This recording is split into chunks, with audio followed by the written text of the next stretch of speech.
same spot. Can he double spell? Land 6 Meringue River Regent maybe? Or does Matt have a counter spell here to maybe kind of lock it up? Meringue would be quite potent here. Ryan going to think it through. Down a game, looking for a way out. Yeah, starting 6-0. Both these players will be advancing to day number 2 no matter what. But once you're 6-0, you don't have day 2 on your mind anymore. You got the elimination rounds on your mind. Tentacle Sanctum's coming into play tapped. Worst case scenario, you just refire Ouroboros or Sharpshooter. Get out of here. And yeah, the game was over if we had one more enchantment. 2 damage. Is there a spell? Wow. Okay. If you're Ryan, you got to be amazed you're still alive right now. Yeah, no kidding. Although Riddler's not, that's good too, I guess. Yeah, not bad. It looked like Matt did have the option to warp the Riddler and try to find a spell. Honestly, I kind of like the body in this situation. Most of the time I would say warp it, but you're not dying on the crackback, and that's exactly it. Matt Buckley defeats Ryan Bellamy to be 7-0 here in Atlanta, Georgia in pretty, easy fashion, I would say, Jim, wouldn't you? Yeah, that was a pretty smooth match. Ryan's draw was definitely, in game 1, his draw was good. It was fine. It was fine. Game 2 draw, a few mulligans didn't cooperate super well, but we saw the answers. People are saying, oh, his Badger extra so broken, they're doing so many things, but when you start killing creatures and casting pyroclasms, things can fall apart. Things can fall apart. And, I would even think that these Simic Ouroboros decks are they were labeled at least as kind of an is it killer right away. And that may be true, but when you start adding those 2 to 3 extra sideboard cards to respect the matchup, like we just saw here from Matt, where we saw some extra pyroclasms, all of a sudden that one turn where he got to just devastate Ryan with the bounce spell pyroclasm just put him at such an advantage tempo position there. Absolutely, yeah. It puts a lot of weight on the Riddler side of Ryan's deck. And Riddler's good in the deck. Yeah. But it's not like a full-on Riddler deck. It's not like utilizing it in other ways where it's blinking it or whatever else it might be. It's just kind of playing the card straight up, which is good. Yes. But you can win those games. Yeah, 100%. So, sounds like we have more Magic here on the horizon. We're going to head down to one of our backup matches and see what we got cooking here. Looks like we have Jacob Koshak up top and Ely Swafford on the bottom. Looks like mono green Landfall versus Jeskai Control. Let's see what these two players are up to. The control deck's pretty sweet. Yeah. Definitely a pretty good format for sweepers. Definitely there are pitfalls where if you play against Lessons and have all these Wrath of Gods in your deck and they have 4 Grands, that's not too great for you, but that's the crux of playing control in most formats, where you got to have the right answers. And just control is going to have these solid matchups against these creatures, these Badgermole decks, and then up against something like Dimir Control, or Dimir Midrange. Those matchups are a little bit more tricky. Like, it's tough to deal with a Kaido from this deck for sure. But speaking on the mono green Landfall deck, it's a deck that it's kind of wild. Like, it wasn't really a thing at the World Championship, right? And then it just kind of started popping up maybe like 3 weeks ago. And now, like, the Simic Ouroboros deck kind of goes over it. And now it's a little less popular than we thought. It's kind of wild how fast the standard metagame adapted to it. Yeah, interesting here is this is a mono green version. Usually we see green-white for these Landfall decks, and they have the ability to play a good amount more interaction when they're playing white. They can play Seam Rip and Get Lost, so not going for that here is going straight mono green and just kind of going aggressive all the way through. Yep, and there is some advantages to that. Archdruid's Charm is a card that's being played here. You get to play some main deck Shiraks here from Eli's side. So some cool stuff going on for sure. All right, so getting into this, we got a stock up here. Plays land number 4 and heads back to Eli's turn. And you got to be feeling great from the control side at this point, right? Yeah, Boss Sing Se is a pretty cool card in a longer game. Yes. It's a never-ending source of threats, which is pretty sweet. Could be a little awkward against Ultima, which there are actually no copies in the main deck of Jacob's deck. None of a sideboard either. So. All right. Yeah, the Earthbending killer is not currently present. So. But I get my lands back. They have that Earthbending ability, Jim. I guess not if the turn doesn't exist anymore, huh? It's over. Brutal. All right, 4 mana Ice Till Explorer. Land here, looking to mill over a land. Does. Haven't found a fetch land. You know, the Fabled Passage, the Escape Tunnel. Those are the cards that really pop off with Ice Till Explorer. Instead, we get a good old 0-1. Sauce's Chocobo coming down. Yeah, Ice Till Explorer is incredible. Incredible. Orboroid, Quantum Riddler, got a lot of the the fluff from Edge of Eternities. Yeah. But Ice Till Explorer, it's a card that I initially extremely underappreciated. I was like, oh, this is just a slower version of Crucible and Exploration. Yeah. When you put both those together, that's the goal. Yeah, the goal is to have Exploration and Crucible and play at the same time, and this card does it by itself. Yeah, people draft those combos in, like, Vintage Cube, like, specifically to get those two, and then they are popping off. So, yeah, I undervalued it as well, I must say. Great card. This is a card, it just sits in play, even if you're not doing anything crazy with it as far as, like, whatever, Strip Mine, Locking You, or something like that. If you're just getting lands off of it, it just plays 2 lands every turn. Yeah. Just a lot of resources. Fills your graveyard up and really greases the wheels. And sometimes it plays 4 lands in a turn if you have a Fabled Passage. You're able to have 4 land triggers. And in a deck called Landfall, believe it or not, there's ways to make that work here with either Sauce's Chocobo, Harmonizer, anything really. Ooh, there's the Get Lost from a prior Spotlight series. Oh, flex. That's pretty cool. That is a flex. That might have just been the participation one, but whatever. It's a flex that you were there. Yeah, I mean, if you're playing a place that you can't play all foil ones. You only can win one of them, Ah, that's a good point. That's a good point. All right, so big turn here. Let's see what we got. And it's not too crazy to assume that, like, well, you could pair some things together and kind of win the game this turn, right? I suppose. I mean, like, doubling 0 is not exactly the most impressive thing in the world, right? Yeah, but if you warp a Harmonizer, you play a fetch land, you can stack those triggers in such a way that the doubles go to the back, you put the counters on up front, and then you start doubling real numbers. Yeah, I would be impressed to see it kill this turn. Yeah.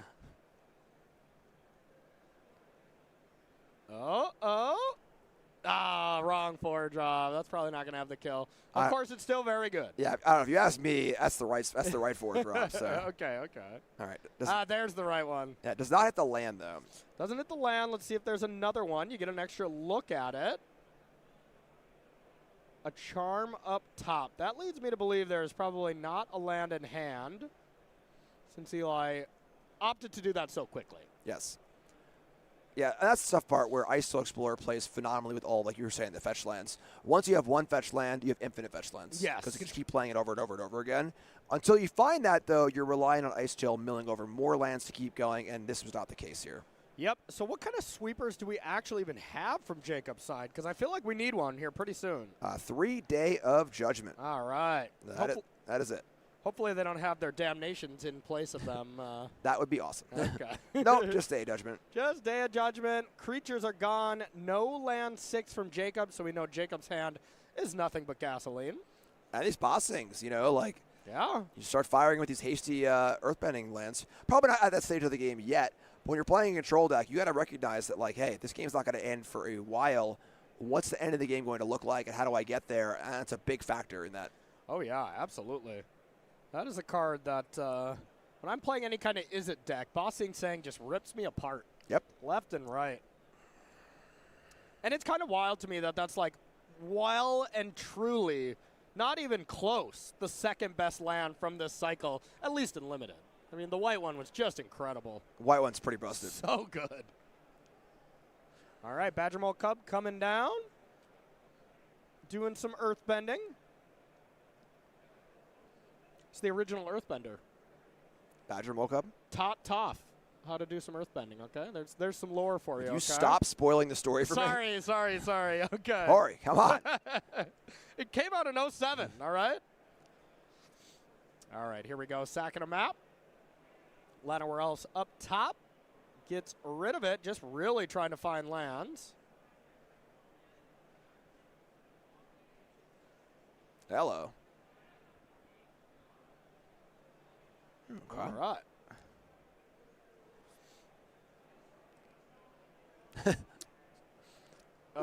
Okay. Looks like maybe we skipped ahead a turn here or something like that, but Yep. That's all right. either that or I blacked out for a minute. I know. I was thinking the same. Did I? What do we have for lunch? Yeah, no kidding. Yeah, that chicken parm sandwich. I'm What was in that pizza? transcending space and time here. I guess so. All right, so it looks like we might have skipped in front one turn here. Earthbender Ascension here on 3. And now the monks are coming down. Now, these Jeskai control decks, I think the thing that I like the most about them now is they don't have to really play win cons anymore. They just play a good removal spell that is now their win con. Yeah, Jeskai Revelation is a pretty potent card. You know, Yeah. it is similar to Cruel Ultimatum from back in the day, where it's a kind of big control card that does everything, but being an instant completely flips the script on it. Yes. Where you get to say go, answer what they do, put a bunch of stuff into play, gain a bunch of life, draw a bunch of cards, and do all this great stuff. Bossing Sang animates a forest. Let's see what the follow-up is here from Eli. Not a lot of lands have been fallen. No. No, not really. Which, you know, usually is a good thing, but the problem is the landfall deck does kind of have some late-game stinkers. Yep. You know, like you top deck Sausage Chocobo, you top deck Llanowar Elf. Even Badgermole Cub in this deck, like, it's a good card, but it is not a Badgermole Cub deck, you know? Right. Like, some lists are even cutting it. Yep. You know, I've seen a decent amount where that's not even a card people play anymore. In this deck, of course. Right. Just animates another land here with second Bossing Say. Yeah, a few lands here from activating both in a turn and having attackers as well, which is Yeah. pretty potent. That's, you know, +4 power of haste every turn. Yeah. That being said, Jacob did just cast a gigantic 7-mana spell. And the follow-up is, well, the board's still kind of at parity, which is just great for Jacob right now. Jacob exercising away the enchantment.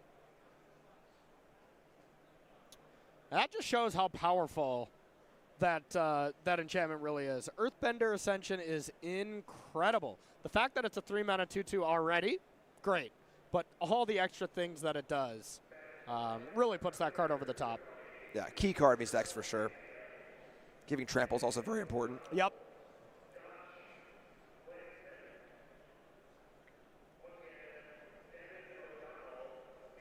Couple monks hanging out. Just chilling. See, there's the Badgermole teaching Toph. Ah. There we go. See, they spoiled it, not me. Okay. Yeah. Okay. All right, attacked coming in for 4. Oh, the Helix came in, makes it 6. Extra 3 to the face. Whenever you're getting Helix to the dome, you do not feel good about that. Yeah. Control players turn into a burn deck. That's kind of the cool part of his control deck is that it can turn the corner pretty quickly. Yeah. You know, with these Helixes doubling down as burn spells and the monks, you know, doubling down as prowess threats. Yeah, and I mean, this deck no longer plays the powerful Sphinx, the 5-mana one, you know, flashing back stock up, that thing from the graveyard. And that card was great. So that just really shows, you know, that this deck has turned into a lot more of a draw-go deck. And it makes sense because all these decks are going so far over the top that if your opponent taps out for a 4 or 5 dragon, you might just be dead. Yep. It's even playing 1 Cursed Recording. Hell yeah. That's an interesting one. Yeah. Yeah. A lot of forests. Big thinks here, and this is still game number 1. We got plenty of time so far, but oh, okay. It could be time. And double them up. Might form Harmonizer. And this is hard cast, so this is in play.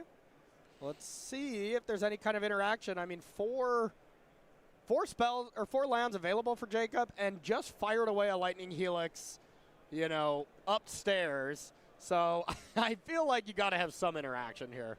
Very likely. Yeah. Looks like this is doubled. Yes, if a larger forest is doubled, a smaller forest can be doubled at a moment's notice thanks to the escape tunnel. Okay, or of course you double again the biggest one. That would be 12, 13, 14 damage. That's unfortunate. That's not enough. Jacob's a 15. And I have a feeling Jacob has some things, though. I'll tell you that. It would be alarming if he didn't. Just, you know, firing off lightning helixes at your opponent's face, attacking. Now, there is 1 royal treatment here, which does give +1/+1. So if there's only 1 piece of interaction, Jacob going for that would make it 15. Oh, that'd be sweet. That would be real sweet.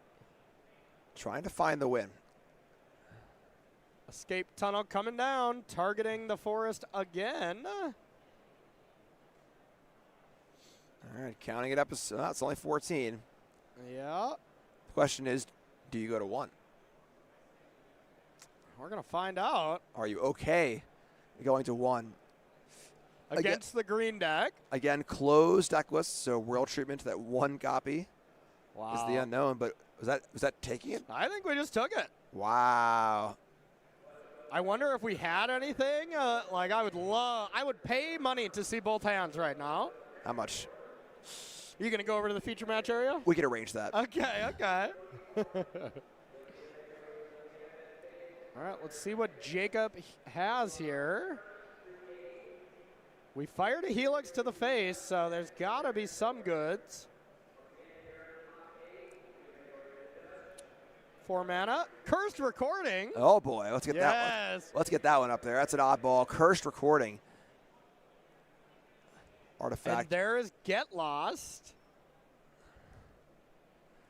Whenever you cast an instant or sorcery spell, put a time counter on this. Then if there are 7 or more time counters on it, all right, that text doesn't matter. Whenever the next instant or sorcery you play this turn, copy it. You may choose new targets. And double helixes for the win.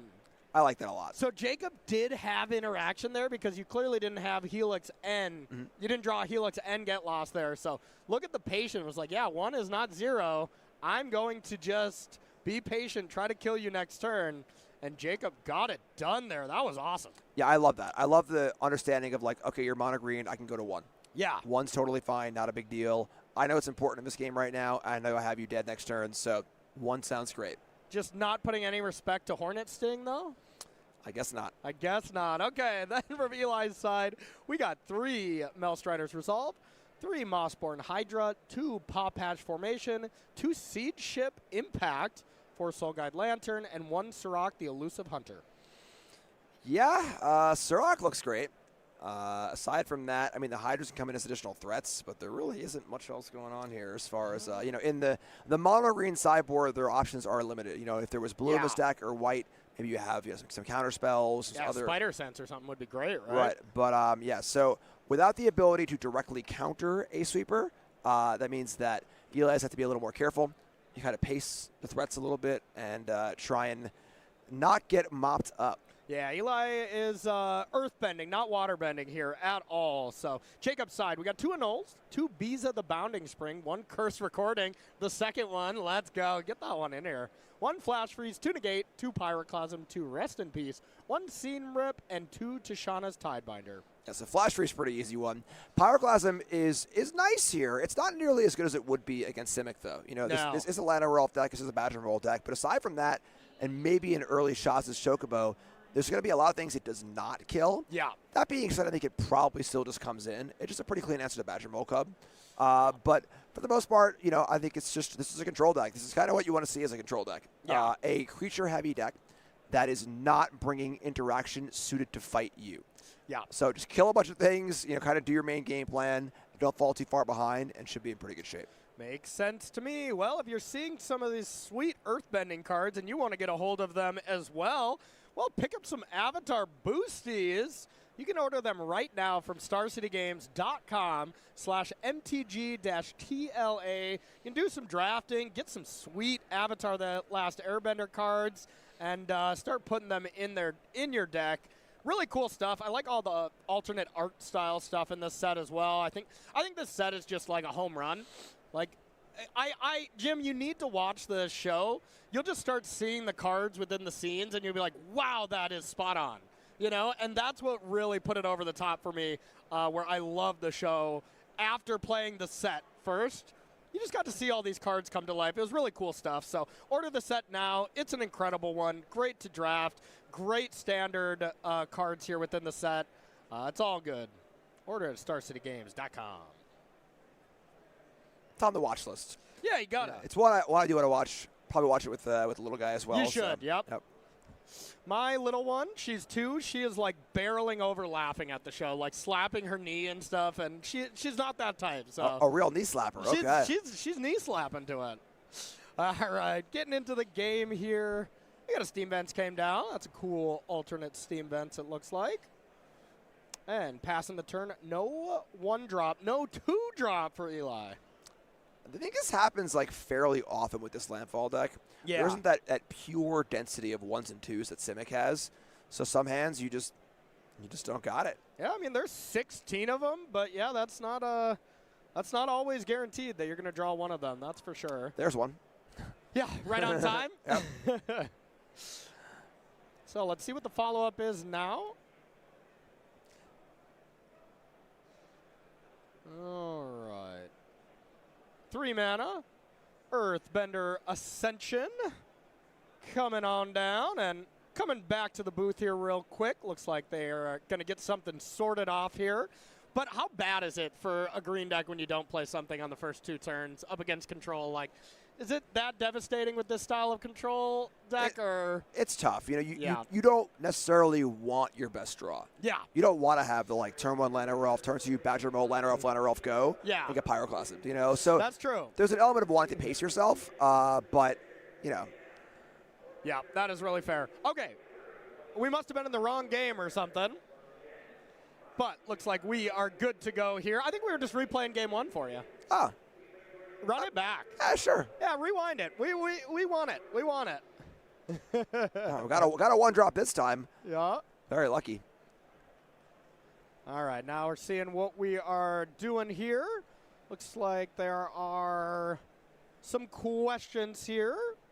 We accidentally draw 2 cards or something. Saw the top card. I mean, that kind of stuff just happens. Dexterity errors, especially 6-0. It's been a long day under the lights.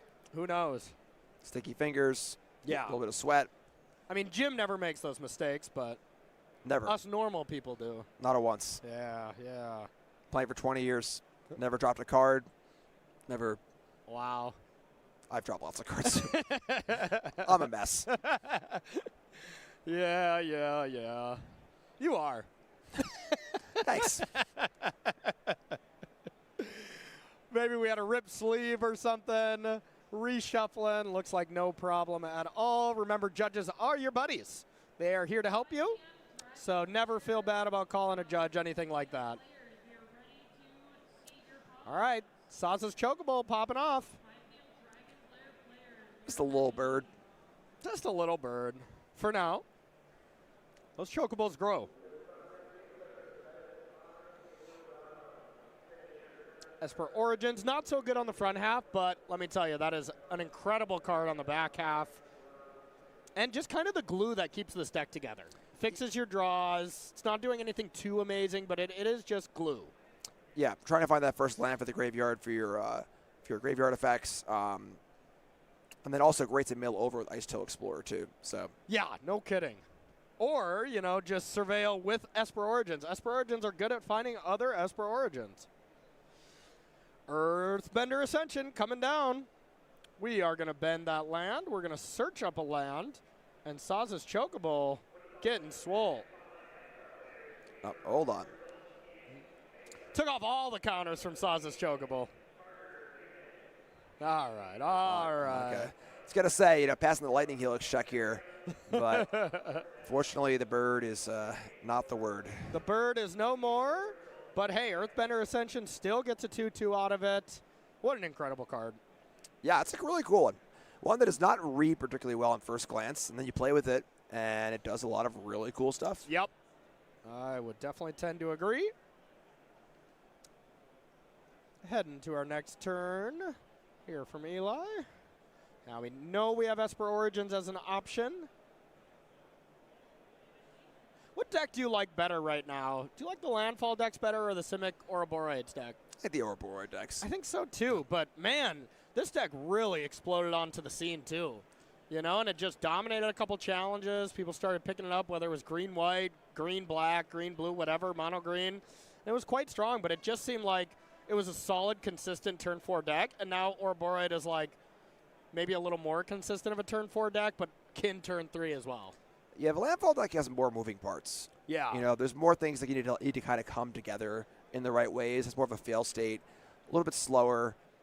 It's still quite potent, and it is a little better against the more hateful cards. Like we were saying, Pyroclasm isn't as good against it. It can play a little bit longer later into the game in some ways, but I feel like the Riddler of the Simic deck does that too. Yeah. You know? Yeah, I would agree with you as well. And just the deck that's doing the biggest thing is Simic right now. And, yeah, okay, looks like a quick game here where Jacob just had Verges there. So the Verge, dual mana base is not perfect, but let me tell you, it's going to get a lot better here in a couple weeks. Yeah, once we have the full 10 Shocklands, mana bases open up. Poor Multiversal Passage has been like the duct tape across the mana bases right now, and that's going to help out a ton. That in Starting Town, I bet are going to see a lot less play here pretty soon, and it's about time, Is it got to be a little bit better with Steam Vents, Yeah. The deck just hasn't been that good for a while. Yep. Mm-hmm. All right, so any big changes here for Game 3? Do more if you're Jacob. Yes. Yes. Maybe cast some spells. Bringing that cursed recording? Probably not. Okay. Probably just trying to kill some creatures and just play the usual. There's very, very average control game here, I think. There's nothing, this is a mono green deck, not a lot of curveballs to throw, just sort of kill stuff, stay alive, draw cards, do your thing. Makes sense to me. So before we get into this next game, let's talk about our very next event that is going to be going down, and it's our first of our regional championships. This one's going to be in Portland. We haven't been to Portland in a very long time. This is going to be standard as well. This is going to be with Lorwyn, I believe. Yeah, because Lorwyn pre-release is this coming weekend. Yep. So should be Lorwyn available to be played in this event. It's going to be very interesting to see what's going to be going on. The Pro Tour is going to be the following week. So if you are qualified for this regional championship or you want to last chance qualifier in January 23rd through the 25th, and StarCityGames.com/SCGCon. It's going to be a lot of fun. I'll be there commentating with LYON, and I guess you didn't want to go directly from Portland to the Pro Tour to game, huh? Yeah, I'll be at the testing house watching closely. Okay. As all Pro Tour competitors will be. Yeah, it's going to be really, really exciting stuff to see how the metagame shifts from that regional championship straight into the Pro Tour. All right, double Verge. Oh, no, that's not a Verge. We have Jeskai mana base right now, so Jacob is doing it. I wish the cards operated like they do on Arena, where on Arena, the Verge is only red. Like the box is only red until it's actually on. And so visually clear. I love that. They should make the real cards do that too. Okay, yeah. How would we do that, Jim? I'm an ideas guy. Okay. Well, that was a bad one, so they can't all be winners here from Jim Davis. I do enjoy that as well. It's really cool. It makes it easier. I still mess it up online, don't get me wrong, but all right. Llanowar Elf comes down with a Fabled Passage. Elf gets to stick around. I'm shocked by that. 2 mana for Jacob. Didn't want to kill the Llanowar Elf. Didn't want to do anything here. Let's see what turn 3 has to offer. So I would think the Jeskai control deck is quite good against Simic or Arborate. Is it still kind of the same, just as good against Mono Green? Like, Mono Green has a little bit more tricky things to deal with. I think it's much better. You think it's better? The lack of blue is huge. You know, the thing is that Jeskai is good against Simic or Arboroid, but if they just have a good draw backed up with a Negate or a Spider Sense, sorry. Fair. Just not fast enough, Whereas this green deck is you are really just playing fair. There was no real counterplay to the sweepers aside from just pacing yourself and pacing your threats, which is, you can do that, but it's much more challenging. Yeah, I feel like the one card that players are starting to cut that I always thought was just one of the trickier cards to deal with in a lot of different matchup is the Lumbering World Wagon. Mm-hmm. I never really understood why we're going down to 2 in this, 3, sometimes 0. That card always feels like the card that makes it tough to play against when you're playing when you're playing Jeskai. It's funny. It is interestingly bad against Ultima. We're not seeing the Ultima in this list. And Ultima is kind of like a super that's really good against these Landfall decks and against these Ouroboros, these Badger Cup decks, and it's extra good against the World Wagons too. Yeah. But Ultima was being played for a decent amount. Now it's kind of fallen off a little bit because it's being too slow. So. Yeah, that is wild to me. Ultima seems great. Yeah, I agree. So pretty cool interaction here. How does this Fabled Passage work when it's airbent? So, Earthbent. Earthbend, excuse me. Yes, yes. I'm like, wait, we should airbend something? I was testing you. You passed. Yeah, so it's funny. We see this with Strip Mine in the Vintage Cube as well, where you get to use the sacrifice effect, get whatever it is. In this case, it's a forest, and then the passage comes right back off of Earthbending. So you're basically getting a free land off it, which is pretty sweet. Yeah. Yeah, and your forest enters untap if you stack it correctly, which is nice. And yeah. there's your wagon. Oh, yeah, absolutely. I'm a big fan of the wagon, too. Huge. Yeah, I mean, it's just gigantic now. Like, now if Jacob goes to stock up or whatever, you play a Harmonizer and crew, and the game can be over. Yeah, the synergy between World Wagon and Harmonizer is fantastic. Yeah. And never mind, it's gone. Wow. Just can't even have these toys. Wow. These mean old control players. Taking away their wagons. Yep. It's a big wagon. That is a big wagon. That's kind of what I was saying, where, Eli, for the most part, just needs to pace these threats and kind of just keep, trucking through the fairway. Where there's no, guy, counter your wrath, kill you kind of thing. Yeah. Nope, that's very, very true. So as long as Jacob just has a reactive hand where he's also able to make land drops, a.k.a. next turn stock up, then play a land and have a 2-mana interaction, something like that, you got to just put huge advantage to Jacob. All right, that's a good start. Okay. Bossing Sang, incredible card. An Ice Till Explorer coming down with the ability to pay for no more lies. Never mind, it's gone. Ouch, yeah. So it stinks to play the land first. You're losing out with landfall. Yep. But playing our no more lies is very logical. And there's the one of Flash Freeze in the board. Why play more than one? Yep. When you just have the one. Seems perfect. All right, so more earthbending, land-getting combos here at the Badger Bowl on the Fabled Passage. All right. That combination is really exciting. Now, this is the kind of thing where Eli building up the mana base, getting more lands in play, got to make that Boss Sing look really nice. Yeah. Right, got to make that Boss Sing sing. If Eli's able to activate that every turn and play a spell every turn, that's a pretty good place to be. Yeah, it really is. And this is the type of game where it's going to shine. Jacob hasn't been just having a smooth draw, stock up to get, stocked up, and then get to 7 mana, start casting Jeskai Revelation or flash in the Unagi of Kyoshi Island, anything like that. Like, this does feel like a game to me where Ba Sing Se is going to kind of take over.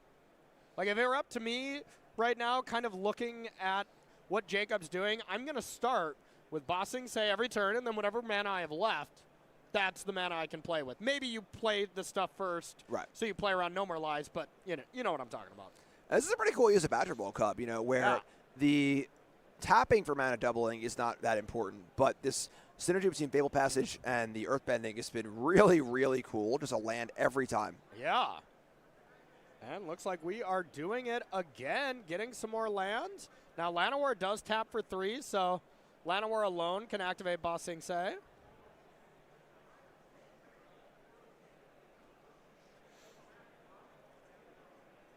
Jacob head scratching here.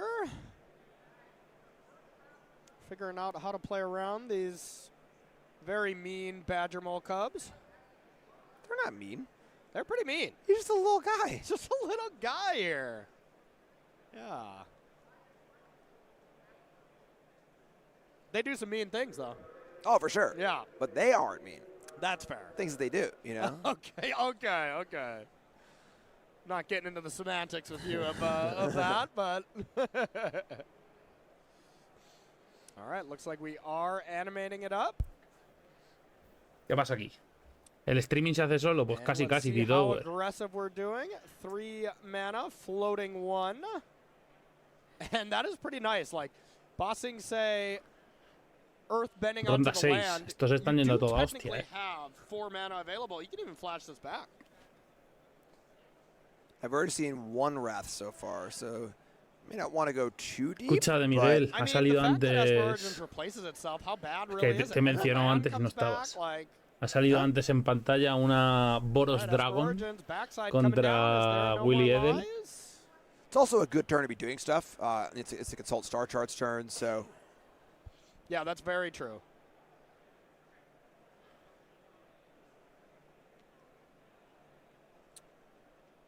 So just debating what Jacob wants to do here. making sure this is right. I think it's just the confusion of you do get to surveil again when you flash it back. I think that's what Jacob... right, you are flashing back Esper Origins, not casting Summon from the graveyard. Exactly, yep. Let's leave my card back up, nice and neat. There we go, there we go.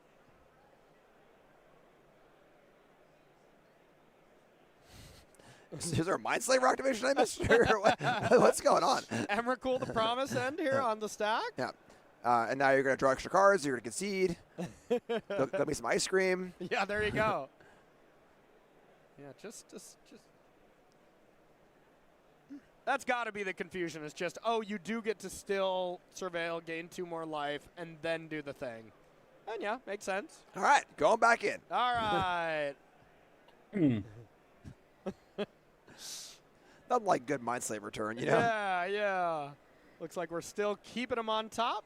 This comes back. You get to flip it over and reveal the top card, which is almost assuredly a hit. Bossing Say coming down. You know it's better than 1 Bossing Say. 4. That's true. That is 100% true. Yeah, and now with the huge mana advantage, I mean, double activating is looking very real. Oh, yeah. You can double activate with just your 2 creatures up there. It's no big. You got 6 mana to spare. And with the 2 green that you're going to get from the flip side of Esper Origins, you got 8 mana to spare. But you called it chart the star charts. Starve a chart charts. I was like, that didn't sound right when I said it. Consult the star charts. Comes on Que down. tenía el tipo, que si lo cuelga del cementerio hace otra vez But hey, el Ultima efecto. is the card that you really want right now. But yeah, just not in the 75 here from Jacob. So I guess is Day of Judgment still the card you're looking for? Yeah, I would assume that it's because of the rise of Simic, where when your opponent's deck has possible counter spells in it too, the 5 mana sweeper is a lot worse than the 4 because you can't set up multiple spells in 1 turn or whatever else it might be. So Última y se muere. Hombre, si tiene el última se muere bastante. A lot of the decks that were playing like Slag Storm or some kind of 3 mana Pyroclasms have to go down to Pyroclasm now. Pero vamos, por lo que está pensando no tiene pinta de que tenga el último. You've got to interact earlier and often. All right, a big turn for Jacob here. Really got to answer his board. It is getting out of control. Bueno, tiene Turban sí, pero está en 21, eh. Healthy life total, but here is Pyroclasms. Takes down everything but the summon here. Bossing is sorcery speed, right? Yes. Can't do anything tricky with the 3rd chapter of summon. No, unfortunately. That card would be real good as an instant. Like, that would be a control card.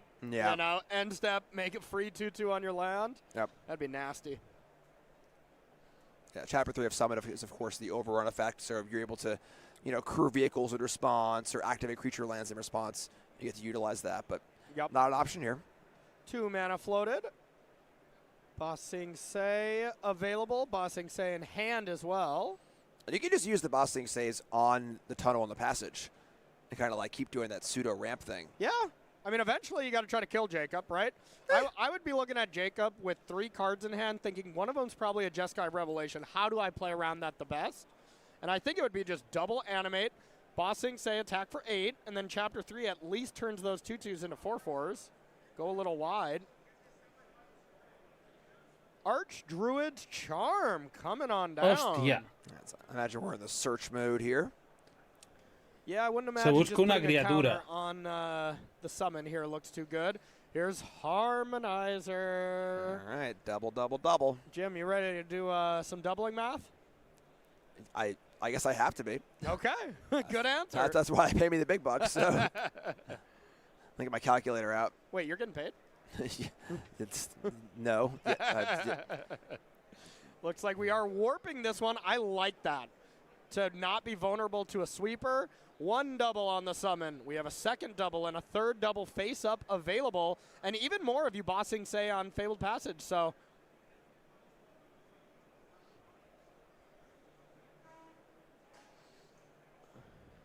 all right. Looks like we are animating there. And coming to sacrifice this land. Sacrifice the other land.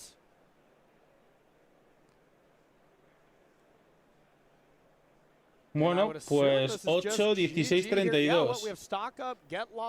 32, get lost o get lost. But get lost here should be able to 32, sí, sí. 32. Double up. Double it up. Double it up.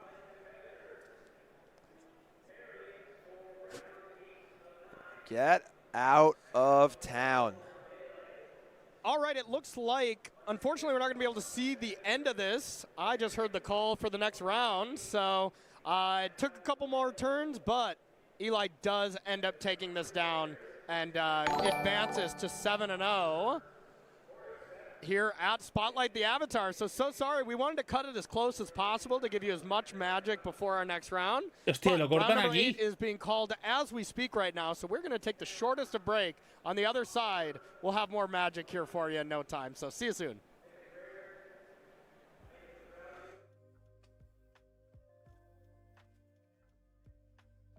Vaya maza.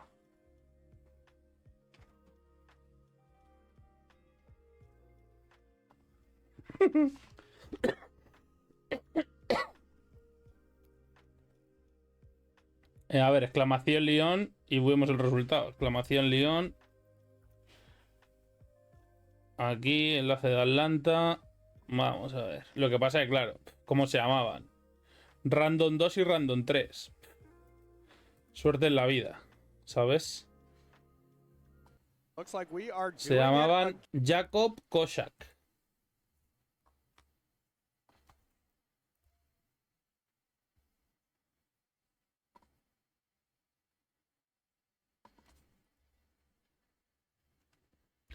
Tiene puesto mote, me cago en su puta madre. Y el de abajo, Eli Saufor. Ha ganado el de la monogreen. 2-1. Buenos locos, la verdad. Su puta madre. Bueno. Ahora vengo.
everybody. Welcome back to coverage here of Magic Spotlight, the Avatar. My name is Corey Baumeister. That's Jim Davis. We're going to be bringing you coverage here of round number 8, which has already began. That was a short turnaround as we brought you right up until the end here of round number 7. So we're going to take a quick look at standings to get you ready here. We're not going to have that many more XOs. And here's the second page. We're going to show you the first one here in a second. I believe it was 12 last time, so we should be down to our final 6 players here at Undefeated. Walk us through this, Jim. Nice math. Thank you. Well done. Thank you. Yeah, so... Watch, there was 4 draws or something, and I really got shut the door. I was hoping for it. But, yeah, so we're down to 6 undefeated players. We get into these later stages. And, again, all the players you see here, I've already locked up dates in. They're in.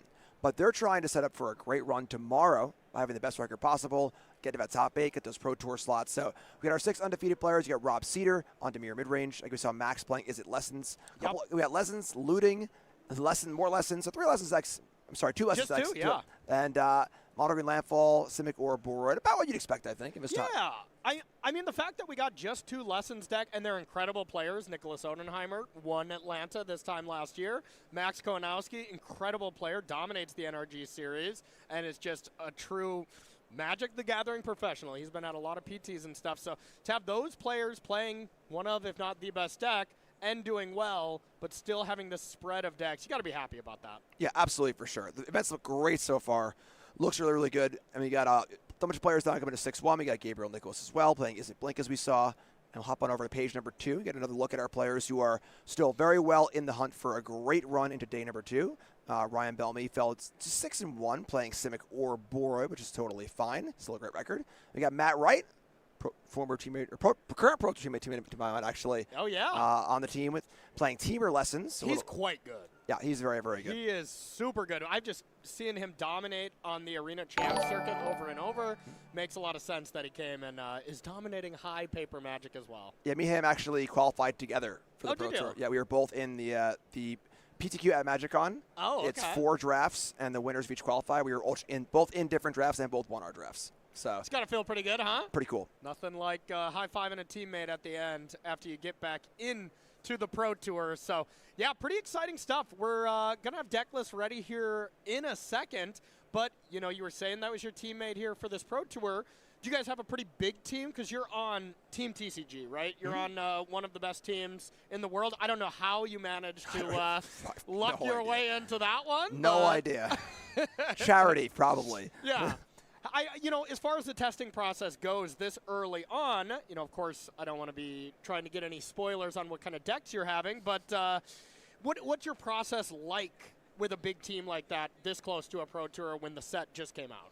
It's pretty theoretical at this point because Okay. the cards aren't out yet. You know, there's talk of Fire going to play, you know, some secondary things to try and play or play on webcams and proxies or something like that. I can't do it. Yeah, I can't do it. I struggle with that also. But for the most part, it's theoretical. It's talking through things, watching events, you know.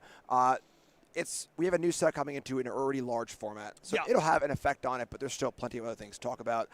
So kind of just like theoretical at this point. Cards come out, you know, almost. We have next week we have early access on Arena, and then we'll have it, you know, soon thereafter, which is great. So theory crafting in a Discord, just a bunch of minds just kind of talking and figuring things out, and then once it sets out, then the noses go to the grindstone. What do you guys start with usually? Do you guys start going with limited, you know, when the sets become online, or do you kind of save that for the testing house and focus on constructed first? What's your guys' general policy? It's a variety pack. Is it? A lot of players will just draft a bunch. I'm more of a constructed kind of like jump and constructed kind of guy, you know. But it's a smorgasbord. You know, that's part of the allure of having a decently sized team. Okay. You know, I think we're like 16-ish players deep for this one. Really? Okay. You know, and when you have a lot of players doing different things, you can kind of compartmentalize and be like, hey, I'm going to focus mostly on constructed. I'm going to focus mostly on limited. Hey, how's it going over there? Yeah. You know, and that's the real thing of having a team of players you can trust is that Is It versus Demir matchup got played. I didn't have to play it because I got their results, and we share all the results in Discord and things like that, and it's really cool. It does end up being very structured at the top end. You know, I have been lucky enough to be on that team. It looked a little different back when I was on it, on Team Ultimate Genesis. You know, that goes way back. But it is a lot more structured when it gets to the highest level of teams than you kind of think, right? Like, it's almost like a couple days at the office when you go into work at those testing teams. Yeah, once you're actually at the house, it really goes into overdrive, Yeah. where it's just everyone is there 100% tuned in. I know until I'm at the house, it's hard for me because I'm working and kids, I'm missing that, but Yeah. that's why I like going to a testing house, because once you're there, everything else turns off and it's magic. 12 hours a day straight, have breakfast, talk Magic, play Magic for 5 hours, have lunch, talk Magic during lunch, Yeah. and, taking all that data, kind of organizing it, that's a big challenge, is how to do things efficiently. Yes. Which can be very challenging, too. And it is really fun. It's like, all right, 9 a.m., the draft comes. If you're late, you're getting in the next draft. So sounds like we got our deck list here ready to go for the players that we're going to be seeing in our feature match area. This is table number 1 here. We got Max Konowski on Is It Lessons. Yes, we saw Max earlier. This is a version of Lessons that cuts Stormchaser's talent, so is focusing 100% on the Monument of Endurance plan with some alternate win cons in the sideboard, trying out 3 steps ahead as a way to copy your monuments or just interact more, counter opposing combo pieces, and so on and so forth. But aside from that, pretty stock. This is a deck that won Worlds and is obviously quite potent. And as far as the spotlight going on in LYON, the 9-0 player overnight playing the Is It Lessons deck, teaming with Strosky. That was Lucas. 9-0 with the same kind of version. So this deck is doing quite well. Looks like Storm Chaser's talent out of the main might be the new stock list. So let's take a look at Max's opponent. That's going to be another player we are very familiar with. This is Robert Cedar playing Dimir midrange. Yeah, Rob usually a control guy. Rob is almost always playing, blue-white control, Jeskai control, whatever else it might be. So a little bit different here. There's some counter spells in the deck. But Dimir's a deck that, in theory, should be good against the combo deck. Okay. However, there aren't many good answers in Dimir for both enchantments and artifacts. And Combustion Technique is the cleanest answer you could possibly have to Enduring Curiosity. So the Lessons deck has a lot of aces in a hole against Dimir. It's going to be an uphill battle. It does seem like a bad matchup for Dimir, right? Yes. Yeah, I would agree. But our players are ready.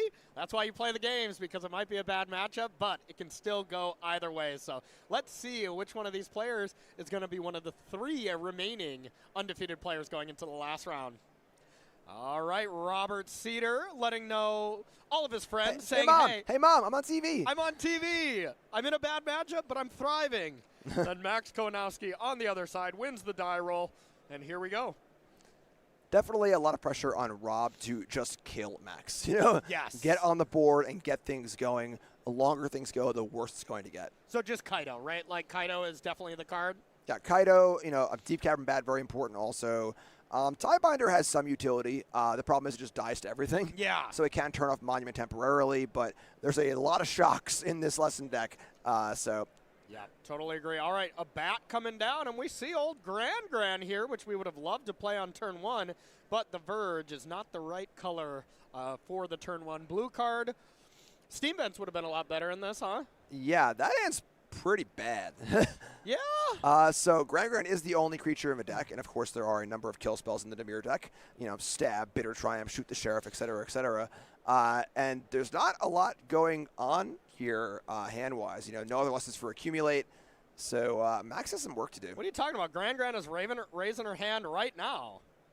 The first Gran doesn't always make it. Yeah. The second Gran, though, Yeah. definitely keeps it real. And it's a card that you have to kill. So Gran coming down now. Worst case, we have the Accumulate Wisdom to fire off on Anticipate mode. And if Gran lives here, well, get rid of the second Gran. You only need 1. If Gran lives, Rob Cedar's a monster. Yeah. Taking out Gran. Yeah, no kidding. What a card to just be the face of the World Championship. I mean, it's just really cool to have a card that is, kind of a niche uncommon that ends up just being so powerful that it really created a new archetype, along with, the other lessons, of course. But I mean, that's the classic TCG meme, right? Where Yeah. it's like, the dragon sire of spawn, death, whatever, unplayable. Yeah. The little cub or the grandma, best card in the format. Yeah, exactly. It's like the classic TCG meme. Yeah, you absolutely love it. All right, here is the Accumulate Wisdom, doing the Anticipate mode instead of the Ancestral Recall mode. It doesn't feel good to cast that and cast Anticipate. No, it doesn't. This is the fail state. Yeah. Oh. Gran was stabbed. What are they going to do, stab grandma? Yeah, that was not cool, but what's more not cool, that or the mismatched swamps? Do you think Rob was texting his grandma? I was like, hey, Grandma, watch this. All right, so let's see what the follow-up is here now. Do you just go to animate the artist talent? This would be a good time for an Into the Flood Maw, which most lists are not playing, but there is one in Robert Cedar's list. Oh, and there was a Tidebinder. I mean, 3 mana was not available, but, man, if you Tidebinder the level up there, it doesn't counter it for good because it is an enchantment, but countering it once is still pretty strong. Yeah, time Walk on a 3/2 is pretty nice. Totally agree. So Essence Scatter, Tidebinder, a Bat, and a Fey Bloom Trick. That's always such a weird card to me. It's like a one of in every deck, and I just don't fully get it, I guess, or like it, but It's tricky. it is very tricky. All right, Artist Talent. Discard 2, draw 3, essentially. You get to do it in a good order, though. You get to first do the loot.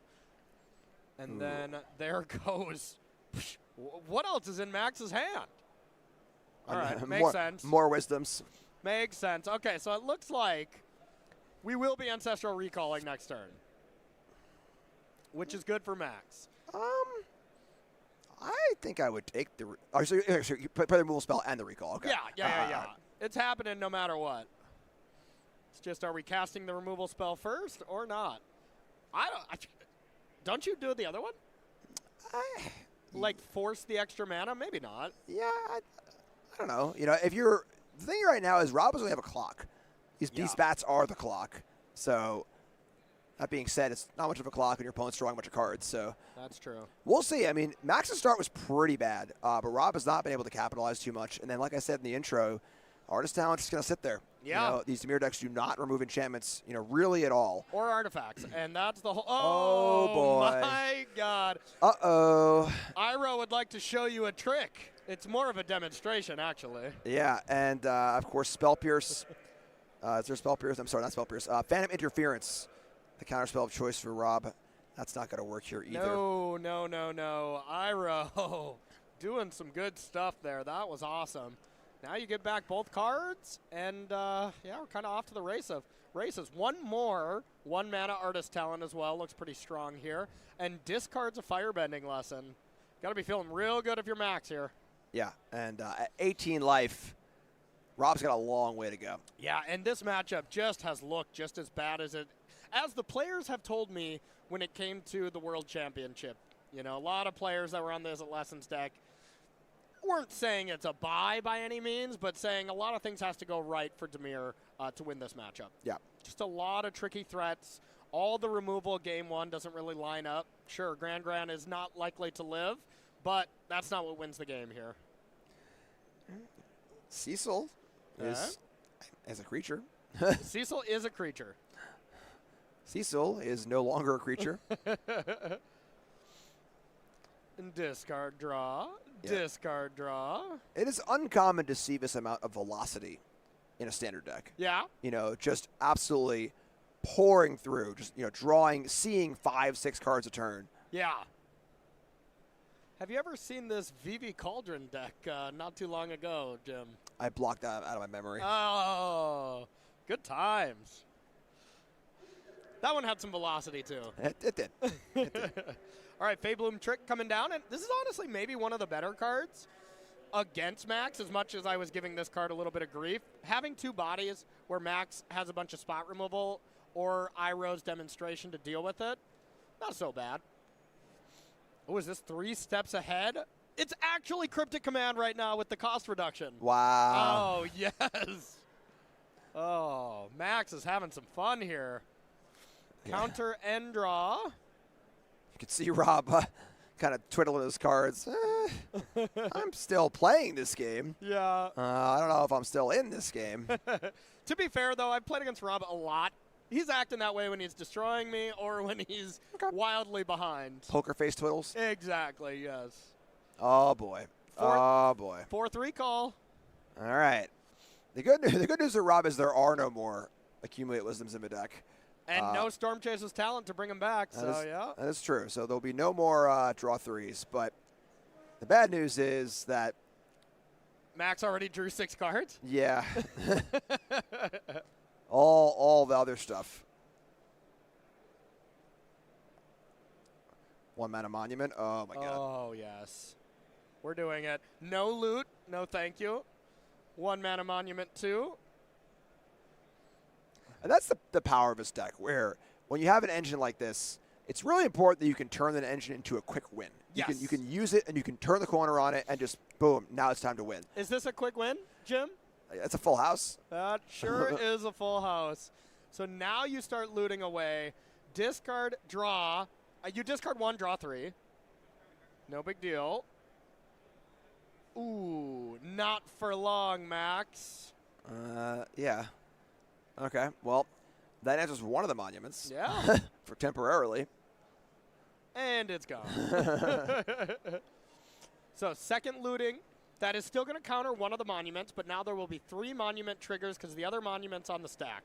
So we're going to draw 2. We're probably going to make a treasure, and then this monument's going to come into play. So right now the stack is got about 6 things on it. Time to clean it up. Start drawing some cards. You can't see my face right now, but if you were good at reading faces, it would be, Rob, what are we doing? We have drastically passed the point of no return here. It's not like Max is at like 3, and there's some like sneaky end step flashing a guy, counter spell, get you, like. Hey, we're getting some camera time in, Rob texted someone before this and was saying, hey, come watch this match. And it's not to watch me concede. The problem is he texted Grandma. Yep. And then Grandma had to watch Gran get stabbed. Grandma's already turned off the broadcast. Fair. Grandma's not watching anymore, right? Okay. So you might be right. Maybe game 2 is ready to go here. Yeah. There's a couple treasures ready to go. Rob's probably looking at one more draw step and says, you know what? Pass to you. And now how it usually works at this point is, well, Rob will probably die in his upkeep, right? Yeah. Like you do the loots this turn, Max gets to draw a bunch of cards. Now the double the damage there from the artist talent is quite nice. And there's a curiosity. And sending it on back. I mean, maybe does Max have 2 lands in hand? I doubt it, right? I would be surprised given the amount of looting that has happened. Yeah. But oh, wow. No spells. What were you saying that Rob should have conceded? I mean, huh, Jim? If you can see my face right now in the booth, my jaw's on the floor. Yeah, I thought you tested with Reed Duke here, who has the complete opposite mindset. You got to learn from your teammate here, because it looks like Max is somehow out of gas here. Had to loot away some spells early to get the triggers, and then maybe just drew into lands. Wow, Jim's jaw is on the floor right now. I mean, it has to hold because the first spell drawn is, like loots. GG, right? If Max loses this game, this is a story that you tell at every dinner for the next week. Yeah, and it honestly looks like he's going to. I mean, he just said go here. You think if you have any spell, you just fire it off. What are we witnessing? I see a spell pierce. He has a spell pierce? Yeah, So he's just like, please play a spell? Wow, I think Max has only spell pierce. Oh my goodness. Jim Davis would have conceded this game, but Rob Cedar says nay. I will keep playing it out to the very end, and Rob Cedar is up 1-0, Jim. Jim's in shambles over here. that is one of the most improbable fizzles I think I've ever seen. I agree. I 100% agree. And you just saw Max look up and be like, oh my God. We didn't have to be an expert on lip reading there to kind of see what he was thinking there. Incredible. Magic the Gathering here is just so good. Let's talk about the sideboard now, Jim. We got 2 annuls. We got 1 Boomerang Basic, 1 Flash Freeze, 1 It'll Quench Ya, 2 Negate, 1 Pyroclasm, 2 Quantum Riddlers, 1 Ral Crackling Wit, 2 Soul Guide Lanterns, 1 3 Steps Ahead, and 1 Wang Chi Tong Librarian. What do you like, Jim? Jim still can't believe it. My jaw is still on the floor. Yeah. I'm so stunned. Yeah, I mean, you bring some more removal spells. You know, Pyroclasm seems fine, mopping things up. He doesn't kill the big threats, but it kills the little guys, which is important.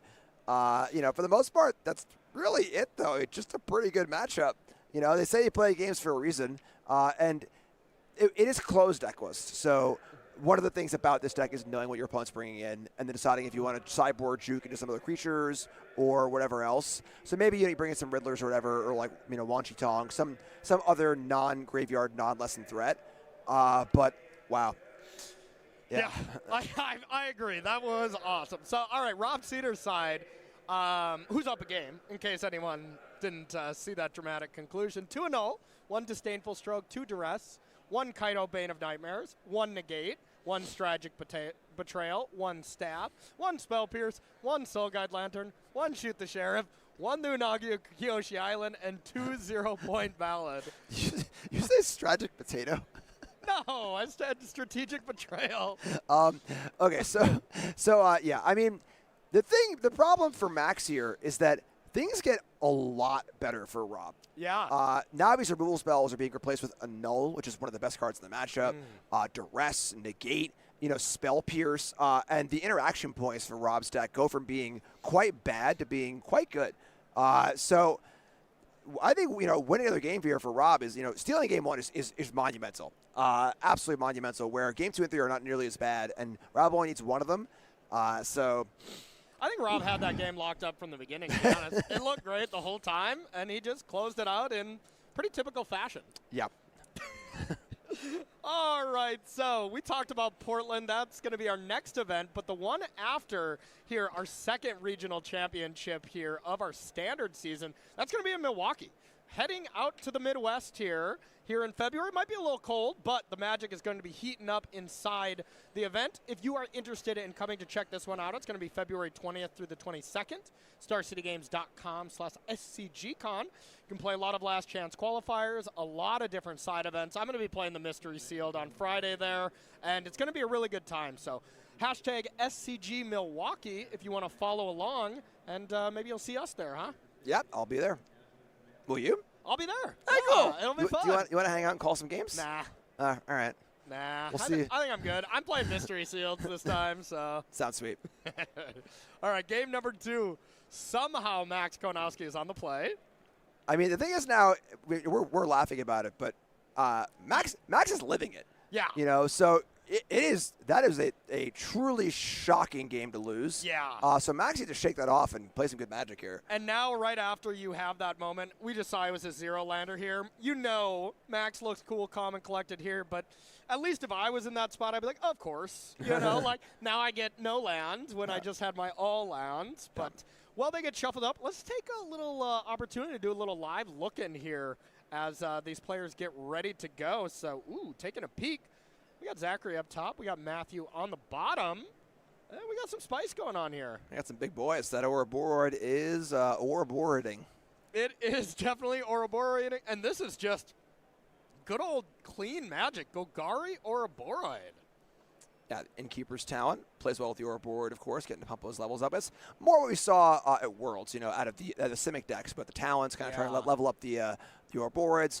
A little more of a, you know, creature stompy style than huge mana ramp style. This is a deck that I wouldn't be shocked if instead of Matthew Peace, it was just Reduked down there. I'd be like, yeah, I could see that. Yep. Playing some kind of Golgari deck, right up his alley. Just finding an excuse to play mediocre 3-drops. Yeah. The max mediums here. Yep. Yeah, that's fair. All right, we're back to the action here. Grand's on the battlefield. And let's see if she can do a little bit more work. Oh. I thought, not again, Robert. Not a stab to Grand again. All right, Artist Talent comes down, but Cecil doing a great job of brick walling Grand. Be nice to Grand Cecil. Yeah, no kidding. All right, let's see what we got. Looks like a lot of lands. A lot of lands there for Rob White. Are those just all lands? There's something in the back that's not a land, but I think that is 5 lands and a Spell Pierce? Interesting to see Cecil on defense here, preventing Grand from looting rather than valuing the damage. Do you like to block Regavan, or do you want Regavan to hit you? I mean, it's just one loot. How bad could it be? Yeah, like, Rob, you got to kill your opponent. You know, like, yeah. your opponent's not going to brick off insane every game. Nah, I'm holding Regavan back as long as I can if I'm Robert Cedar. All right, Duress a little bit late to the party there, but there is a Monument. There is Accumulate Wisdom. And if Monument was in play, Duress gets a lot worse, I'll tell you that. Yeah, it chose to level up play. Of course, mana was up for counter spells and null spell pierce and stuff. So that's just the Dimir squeeze. Do you play into a counter spell or leave it in your hand for a discard spell? But I loved Max's play there, even though it ended up not working out. I mean, he did have a spell pierce, so it did work out. And just takes the Accumulate Wisdom from the other side. And now we're down to just one land. Big draw step.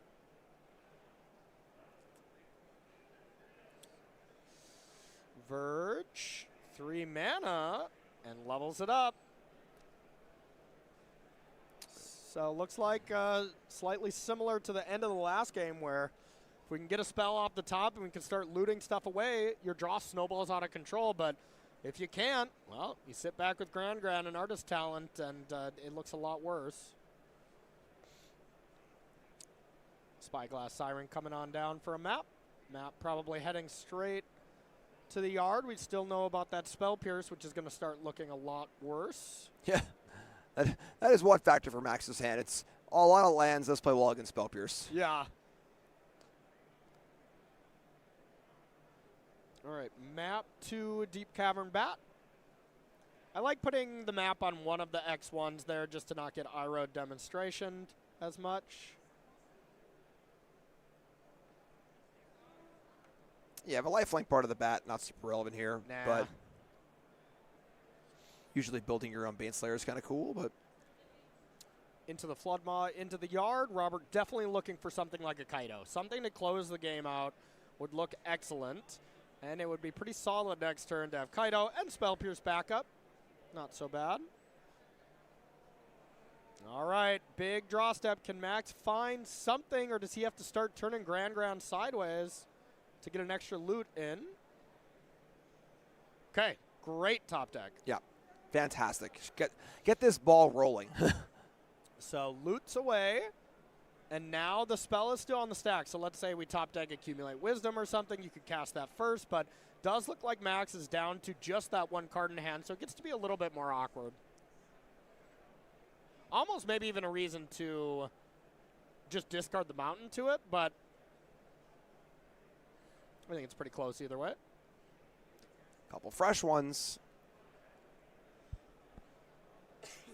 In hindsight, Max would have liked to do that just because, well, you'd have it 3 steps ahead in your hand now, but hindsight is indeed 2020.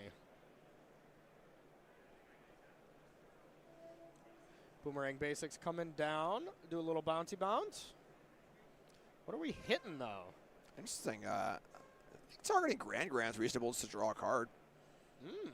Like bouncing any of Robert's cards doesn't really do anything. You kind of want to keep cards flowing here, so. Yeah, I mean, I guess you hit the bat and then you can accumulate wisdom immediately, but agree that's not too amazing. Yeah, I think with no guaranteed draw 3 on the wisdom, it's not that exciting yet. So.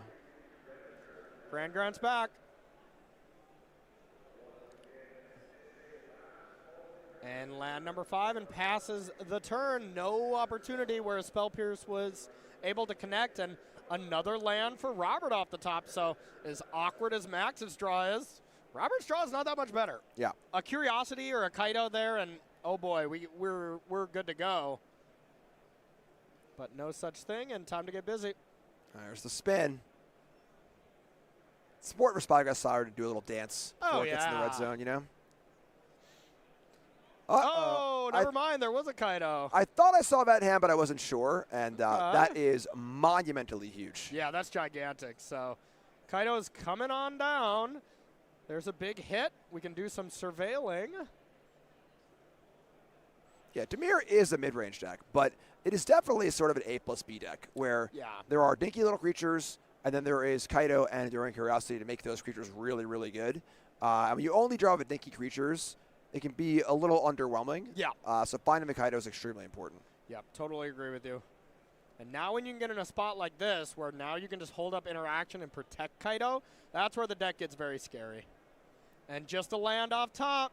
So, big draw step here for Max. Grand's getting busy. Draw. Discard. Looking for a removal spell. Not finding it. Ooh. Grand gets thrown into the Bat Cave. But Grand's back. Man.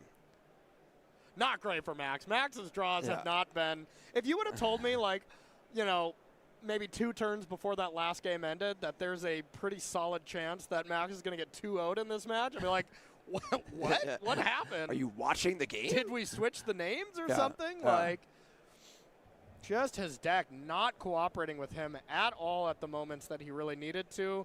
And now it almost doesn't matter what Max draws, as Rob has this pretty much locked up. There's a Phantom Interference at least, so having Phantom Interference and a Spell Pierce as interaction, doesn't even need it.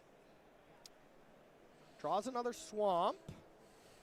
I mean, if all Robert has is a Spell Pierce, Yeah, you know, like, there's some paths here. there are definitely some paths, but without the Monument in play, it's just tough to think how you come back. Yeah, and one of the things about Avatar: The Last Airbender is there aren't a lot of Planeswalkers in that show. No, So none of these lessons really target Planeswalkers in any way. no. So Kaido is not unassailable, but it's pretty tough to remove. Yeah, I mean, I just watched the whole 3 seasons, didn't see a single Planeswalker. Not even one. Not even one. Spoilers. Yeah, oh, dang it. I got to stop spoiling this show from 2006. Yep. It's like we are keeping that on top, and it looks like we have a Flood Pits, Drowner, and a Spell Pierce as the only pieces of interaction that I saw. And, you know, those aren't amazing. Big turn. There we go. All right. All right, there's only 2 lessons in the graveyard. For now. Oh, no. Oh, no. You're right. Oh, no. There is only 2 of them. But what are you going to do at this stage of the game?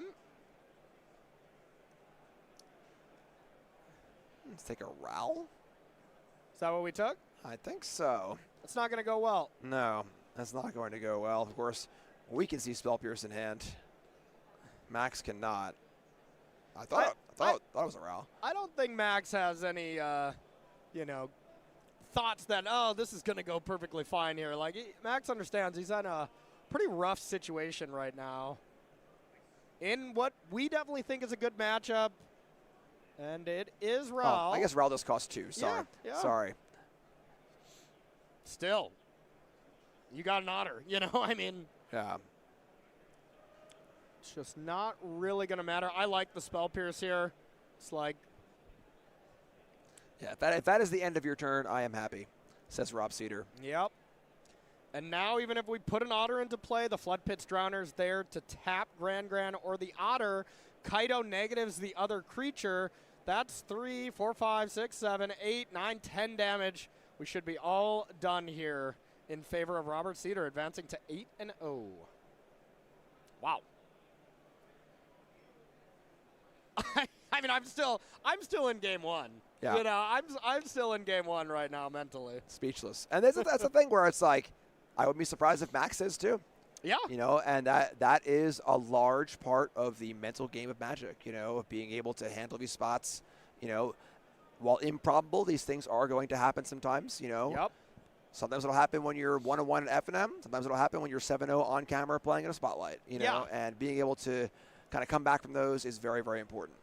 Iroh's demonstration lets Ral get countered, and now Iroh to essentially deal, more than 1 to each creature with the Artist Talent. That's spicy. All right, that level up investment paid off. Oh, and we have the Accumulate Wisdom here. Hold on, Max says, I ain't done yet. I ain't heard no bell. You know what? Whenever we think the game is about to end, we should just not say that, because clearly it is not the case. Iroh's demonstration here for 1 mana when it deals 3 to everything. Yeah, using the flavor text here on Artist Talent, that third chapter. That being said, Flood Pit's Drowner with Kaido here is 6 if you tick it up. So not lethal yet, but I mean, Max just drew some cards, got some value in. Of course, the question is, if you Flood Pit's Drowner the Grand, a draw will go off, but That is true. pretty sure you're still going to pop that in there. That is a cool little interaction. Yeah, Grand triggers on being tapped, not looting. Yeah. I'm not attacking. So I still don't think there is any way to win this turn, and that was the second swamp, so looks like we get to attack for 5, try to find a piece of interaction. Imagine if Max wins this game. Then I just don't know anything about anything anymore. Yep. That's why they play the games, folks. Yeah. All right, here's a bat. What's the hand? I mean, that's a pretty good hand. Yeah? I feel like you have to take Iroh's demonstration here. Right? I mean, maybe not. Still looks advantage for Rob here, don't get me wrong, but What's the dice on Grand? That's a just stun. a leftover stun, right? Just a stun from Flood Pits, yeah. Oh, okay, right. Yep.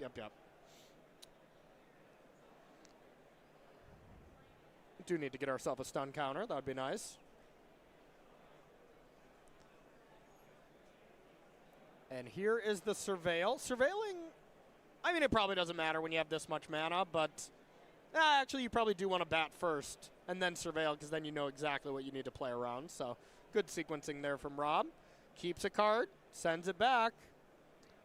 All right, Max. Show us second miracle of the match. Yes. Okay. Discard, draw, and now discard, draw 2. But first, Ancestral Recall. Okay. If it starts somewhere, it starts here. Yeah, no kidding. As they say, when in doubt, Ancestral Recall it out. Everyone says that. Who says that? Everyone. Okay. Draw some cards. We still have the ability to discard a card and draw 2 on the stack. But then we need to find answers for Kaido, and there are not many, ways to deal with it. Right. Flood Pits, Drowner, something like that, Into the Flood Maw, something like that, but I don't even see Max playing that. Here's Monument. Is it too late, though? Pyroclasm. Loot on the stack. And now, Robert Cedar, what was that card you put on the top? Yeah, it's tough because, nothing can really target the Kaido. And then blocking it with the stun counter available is also tough. Yeah. So being at 2 is... There is Burst Lightning. So you can Burst Lightning for a little bit cheaper, but Pyroclasm does kill the Grand too, right? Yes. Granny. Unless I'm missing something, but that should be dead, right? I agree.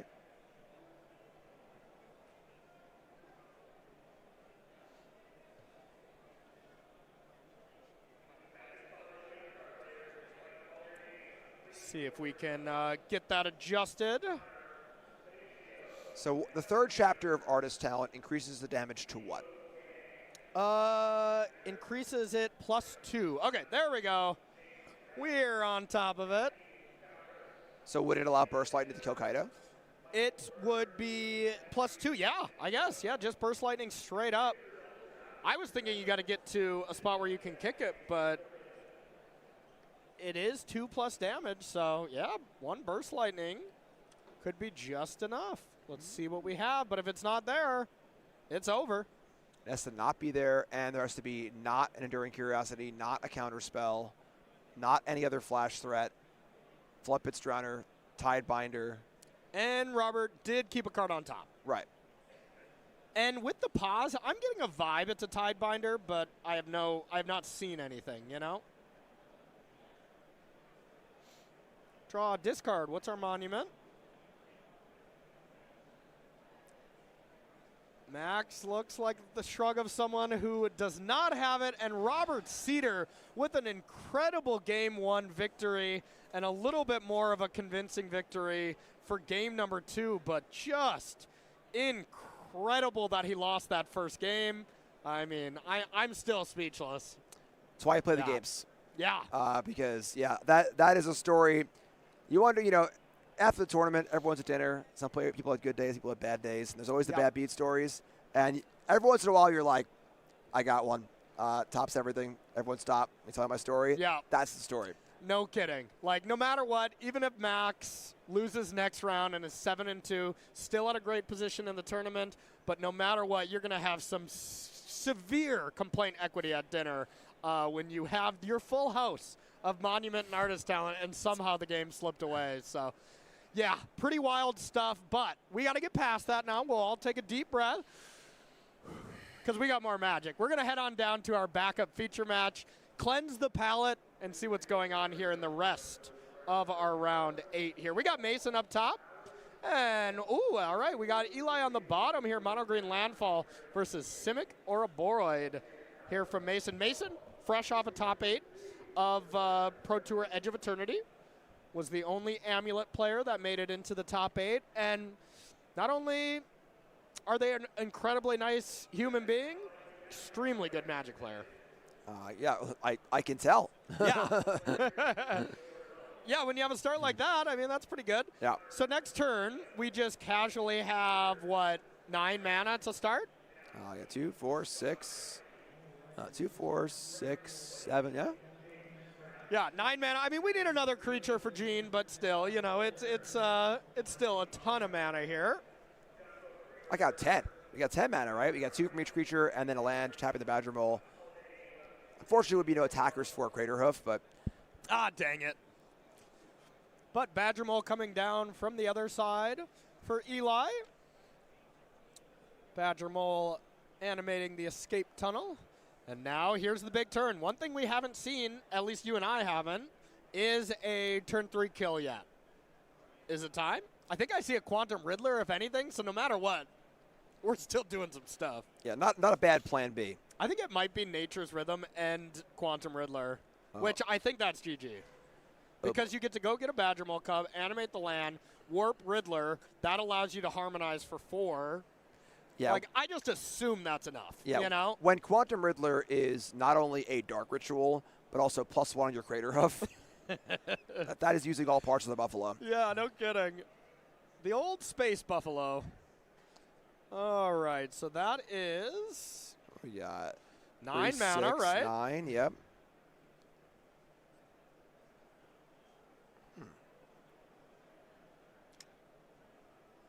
And thinking first, so, okay, harmonizing for likely 7? I mean, 7 is not 8. Unless missing something here, I don't think I am. The Meringue River Regent.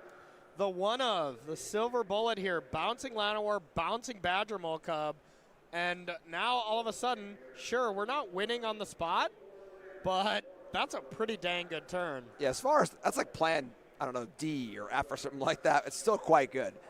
Yeah. And we're technically still playing Magic here, but wow, that one of Meringue River Regent looks really good. This is some tech that we saw from Ryan Bellamy a little bit earlier. Have you seen a lot of this Meringue River Regent tech, or is this new to you? I think one's pretty stock. Okay. Yeah, in the stock list, usually it's one, Okay. In the stock list, it doesn't really have a lot of tutor targets beyond the Behemoth. Yep. We saw some from Ryan, of course, as well, with a Rex Sage here and there. But the one Meringue is pretty stock. And Mason's list is similar. There's 1 Curiosity, 1 Sentinel of Nature's Lore, 1 Rex Sage, 1 Meringue River Regent, 1 Enduring Curiosity, 1 Behemoth. So this is kind of the toolbox version. Looks very similar to Ryan's, but maybe not exactly. Yeah, and Simic just goldfishes faster than Landfall does. Yeah. It just... It's a turn faster, and green doesn't interact. So I'm not even going to say Yeah, this is a good matchup or a bad matchup anymore for the rest of this tournament. But this is an interesting matchup is what I'm going to say from now on. Yep, game's not over. Oh, yep, sorry, actually it is. I don't know. We don't know for sure what happened in this game. Mason's still playing. Yeah, it still might be Eli here still in this game. But no, of course, there is game number 1. Just had to show the behemoth. But one of those Nature's Rhythm was for sure getting it, and there was going to be a plethora of attackers. Jim, quick math. How much damage was that going to be? 67. Wow. Okay. Jim. All right. Whatever you bring to the table there is what you bring, all right? Okay. I was just saying a number. Okay.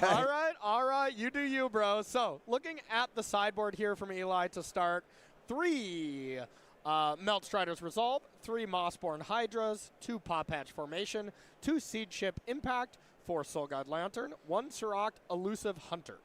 Melt Strider's Resolve, try and have some amount of removal to interact if you can. And then the Mossborn Hydras probably come in also. It's a pretty good Goldfish card, especially in the play. But this is a bit of the weakness of playing the mono green version of Landfall rather than the more stock green white version, which has Seam Rip, Get Lost, has more ways to interact. Because realistically, the early turns, Simic wins the early turns.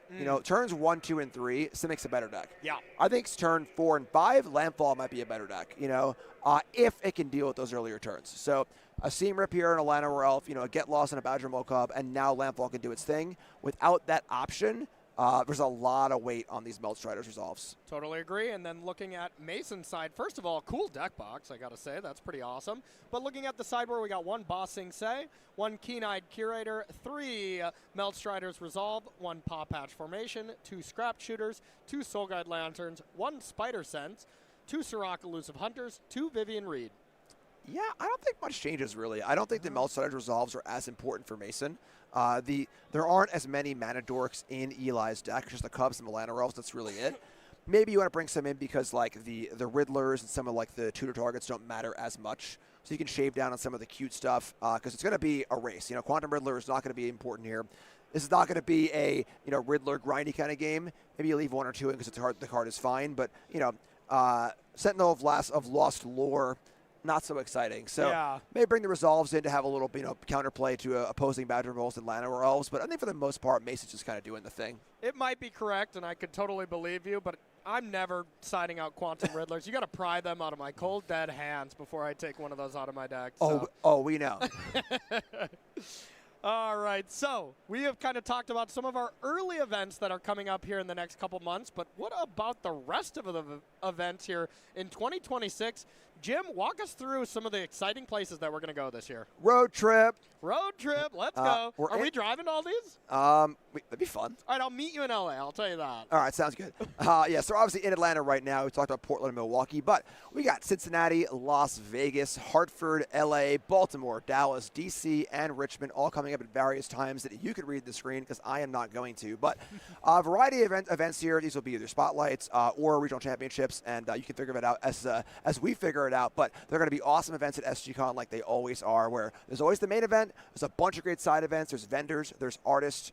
It's just a great time. It's a great weekend to come hang out, and we hope to see you there. I love these things. I mean, you and I are working a lot of them, if not all of them. But, man, on our days off, you can catch Jim and I out playing side events. We're playing mystery booster seals, hanging out with friends, going to dinner and stuff. SCG cons are truly a magical place.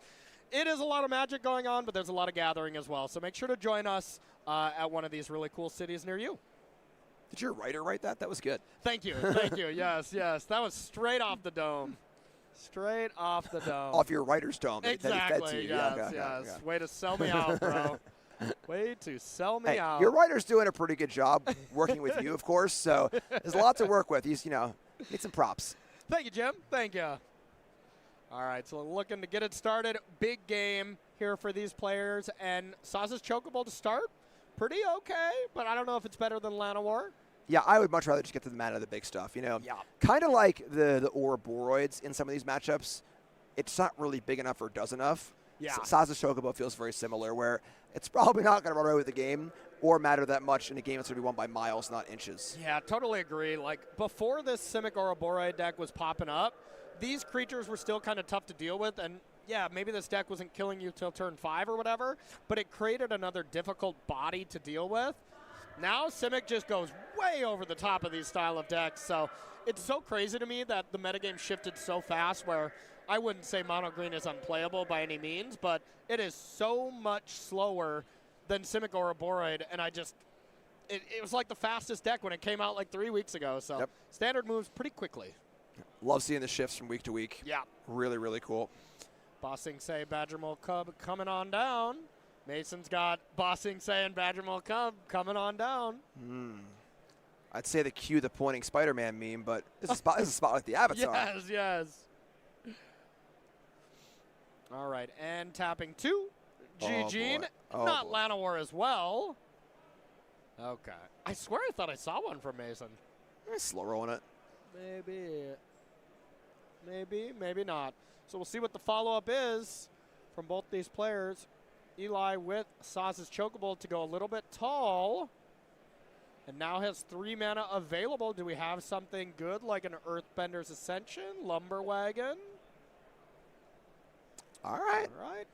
We're doing it. All right. That's looking a lot better when there's 2 Chocobos. Earthbender's Ascension gonna boost up these Saz's Chocobos. I love seeing the cross-set synergy between Earthbending from Avatar, the Landfall stuff from Final Fantasy. Yeah. Them working so well in concert. Really, really cool to see. Yeah, it is really cool. Yeah, just both 2 awesome sets, too. Like, I loved a lot of the sets for Limited and Constructed in 2025, but the 2 sets you just mentioned, those were my favorite, and some of my favorite of all time, even. Even Edge of Eternity, I really enjoyed it as well, but Avatar and Final Fantasy, Limited, Constructed, everything about them was amazing. Edge was pretty great. Yeah. It was a good set. Oh, yeah. I love trinket-style sets, you know? Those are always very fun.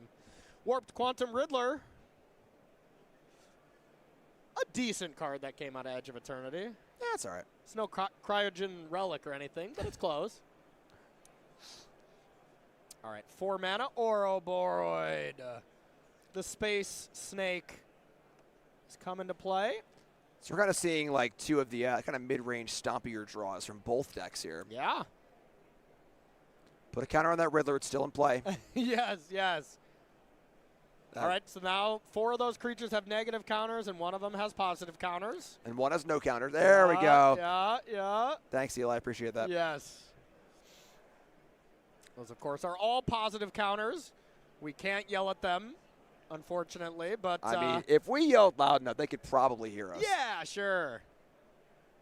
Don't tempt me. All right, Earthbender Ascension leveling up. Saz's Chocobo's leveling up. Both players definitely know their decks at this stage of the game, at this stage of the tournament. Both players doing extremely well, and both know what this matchup is all about. Let's play our things and see what happens after the dust settles. Yeah, it's funny because like the over-the-top plan of Simic looks better than Landfalls. And then the mid-range, the middle-of-the-road plan also looks better. Ouroboros against these Chocobos, like, will eventually scale up. I mean, this not been a bad draw for Eli at all, you know? And I kind of think the early game looks a little bit better from Simic or Ouroboros. They just have more 1-drops that add mana. Right. And do a more consistent thing. So, I mean, as much as we're saying there, like if you and I were getting ready to test for a Pro Tour, you know, that conversation is something you'd have with your team, and you'd just be like, okay, we should play Simic or Ouroboros over Landfall then, right? Right. Wouldn't that be the assumption that you would assume? Right. Yeah. And the question is, you know, whenever there's 2 similar decks, you need to ask yourselves, what are the competitive advantages for playing each, you know? Speed-wise, goes to Simic. Yeah. I think that, you know, as far as the ability to play more interaction, the Landfall deck can do that. It can splash, you know, black for removal spells, white for removal spells. So there are tools there too, and that's where things really splinter out in testing, trying to figure out exactly what you can do to have the best answers with the best threats, and then the right position deck also. Yeah, and who knows? Maybe like Clarion Conqueror becomes a factor. Like Saz's Chocobo looks better than Gene Pollinator if you're playing against Clarion Conquerors. So that is the thing your team, the rest of the teams out there have to figure out for Portland and for Pro Tour Lorwyn here. But that's weeks away. We got ourselves a heck of a tournament right in front of us. But got to be huge advantage to Mason here with Ouroboros untapping, about to pop off. Yeah. That being said, the trample on Earthbenders is a big deal. as far as if we can get some power doubling going on with the trample, that's a way to kind of have that crater hoof style over the top, but still a few steps from that. Yeah, the Harmonizer would be amazing, but Harmonizer fetch land, that does look good, but I don't know if even that is enough. I feel like you need a little more. I mean, Mason's a 5. There's a lot of stuff in play. So now comes to the math phase. How much can Mason get aggressive versus how much does Mason have to hold back? I think that's what it comes down to. Adding it up, thinking it through. I did run into Mason as I came in, walking into the event right after round 1. And I was like, how we doing? Good start? I was like, well, my opponent had lethal round 1, game 3, and didn't see it, and I got to win. So Mason should have been 0-1, but is now 7-0. So that's a pretty good start, so they were saying to me.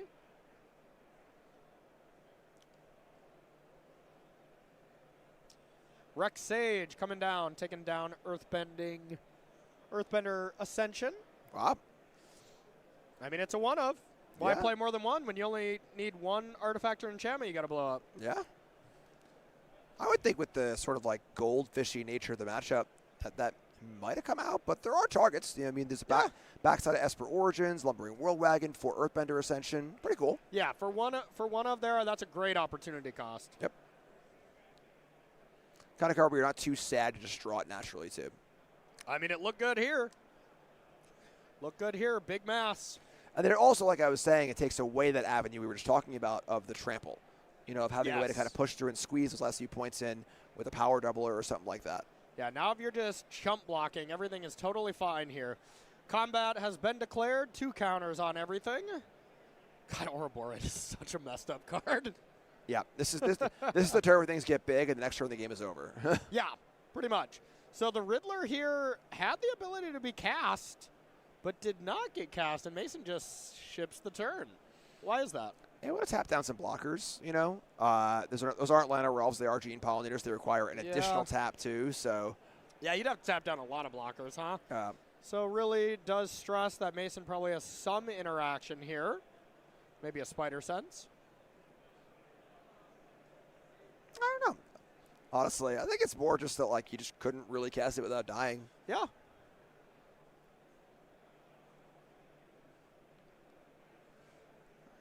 Now it's up to Eli to sort of break through. Got the front part going, right? Mm-hmm. Got it for some damage. Got the Chocobos down on, turn 1 and 2 and has some stuff in play. But now the game is ceasing to be about that and starting to be about 10-10s. Yeah.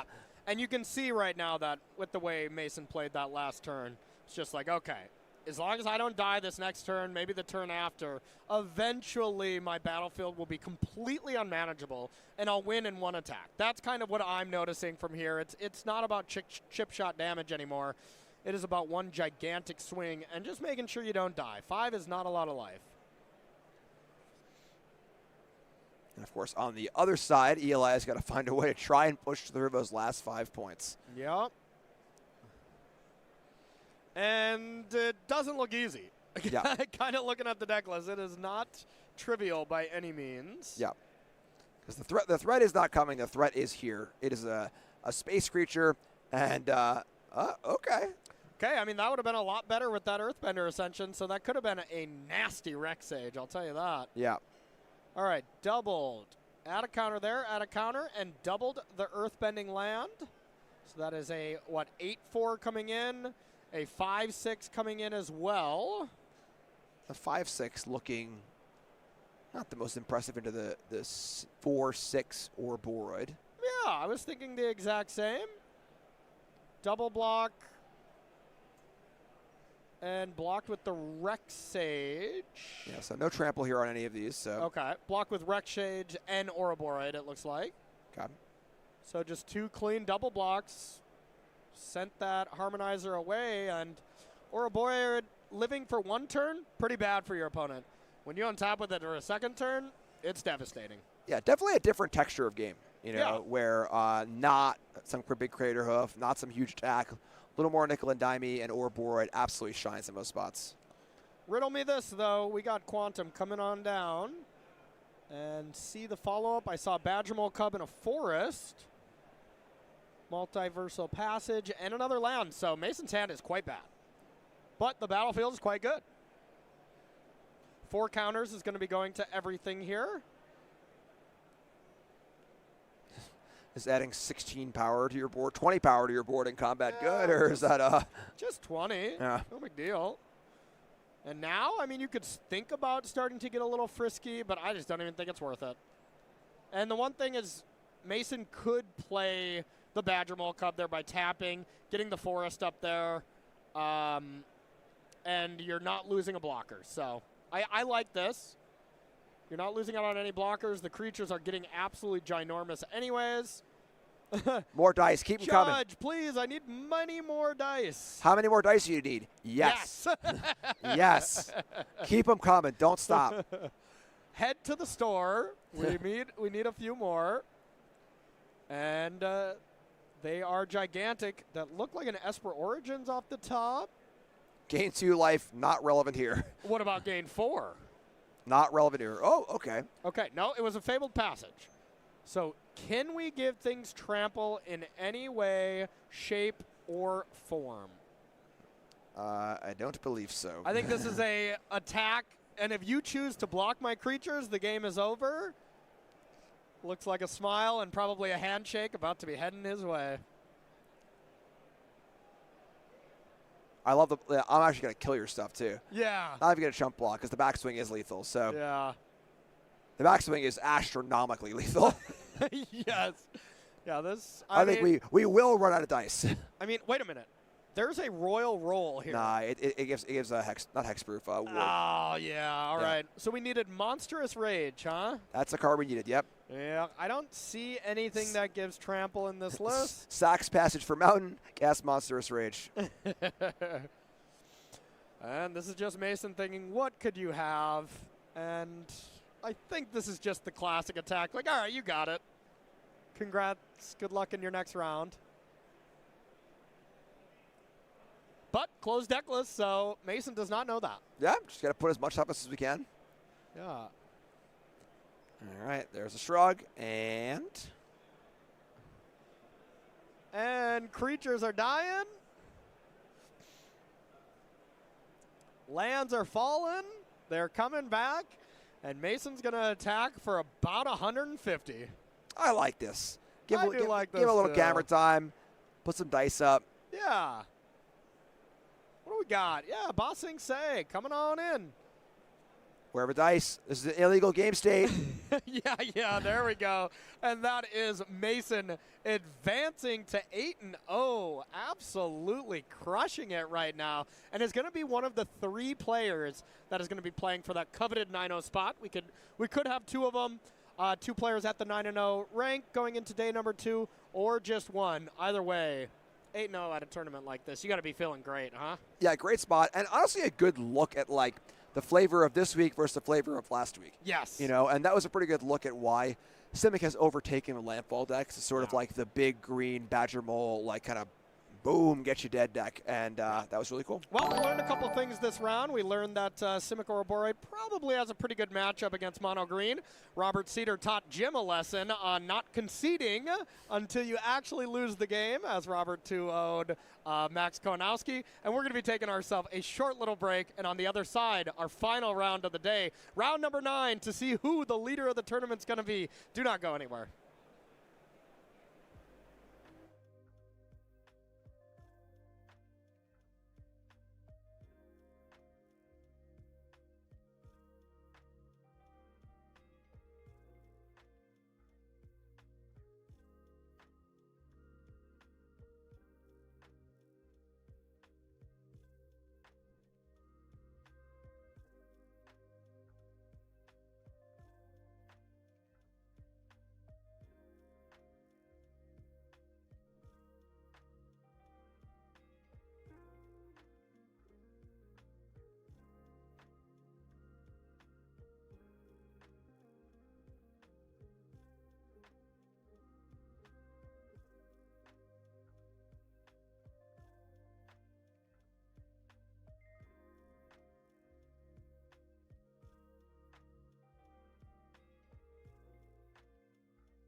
Bang. Oh, hello. What's that? What's that card doing there? Ooh, card. Those are things.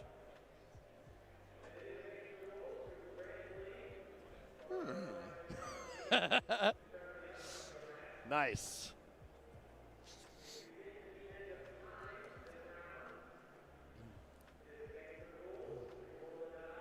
Card. One card.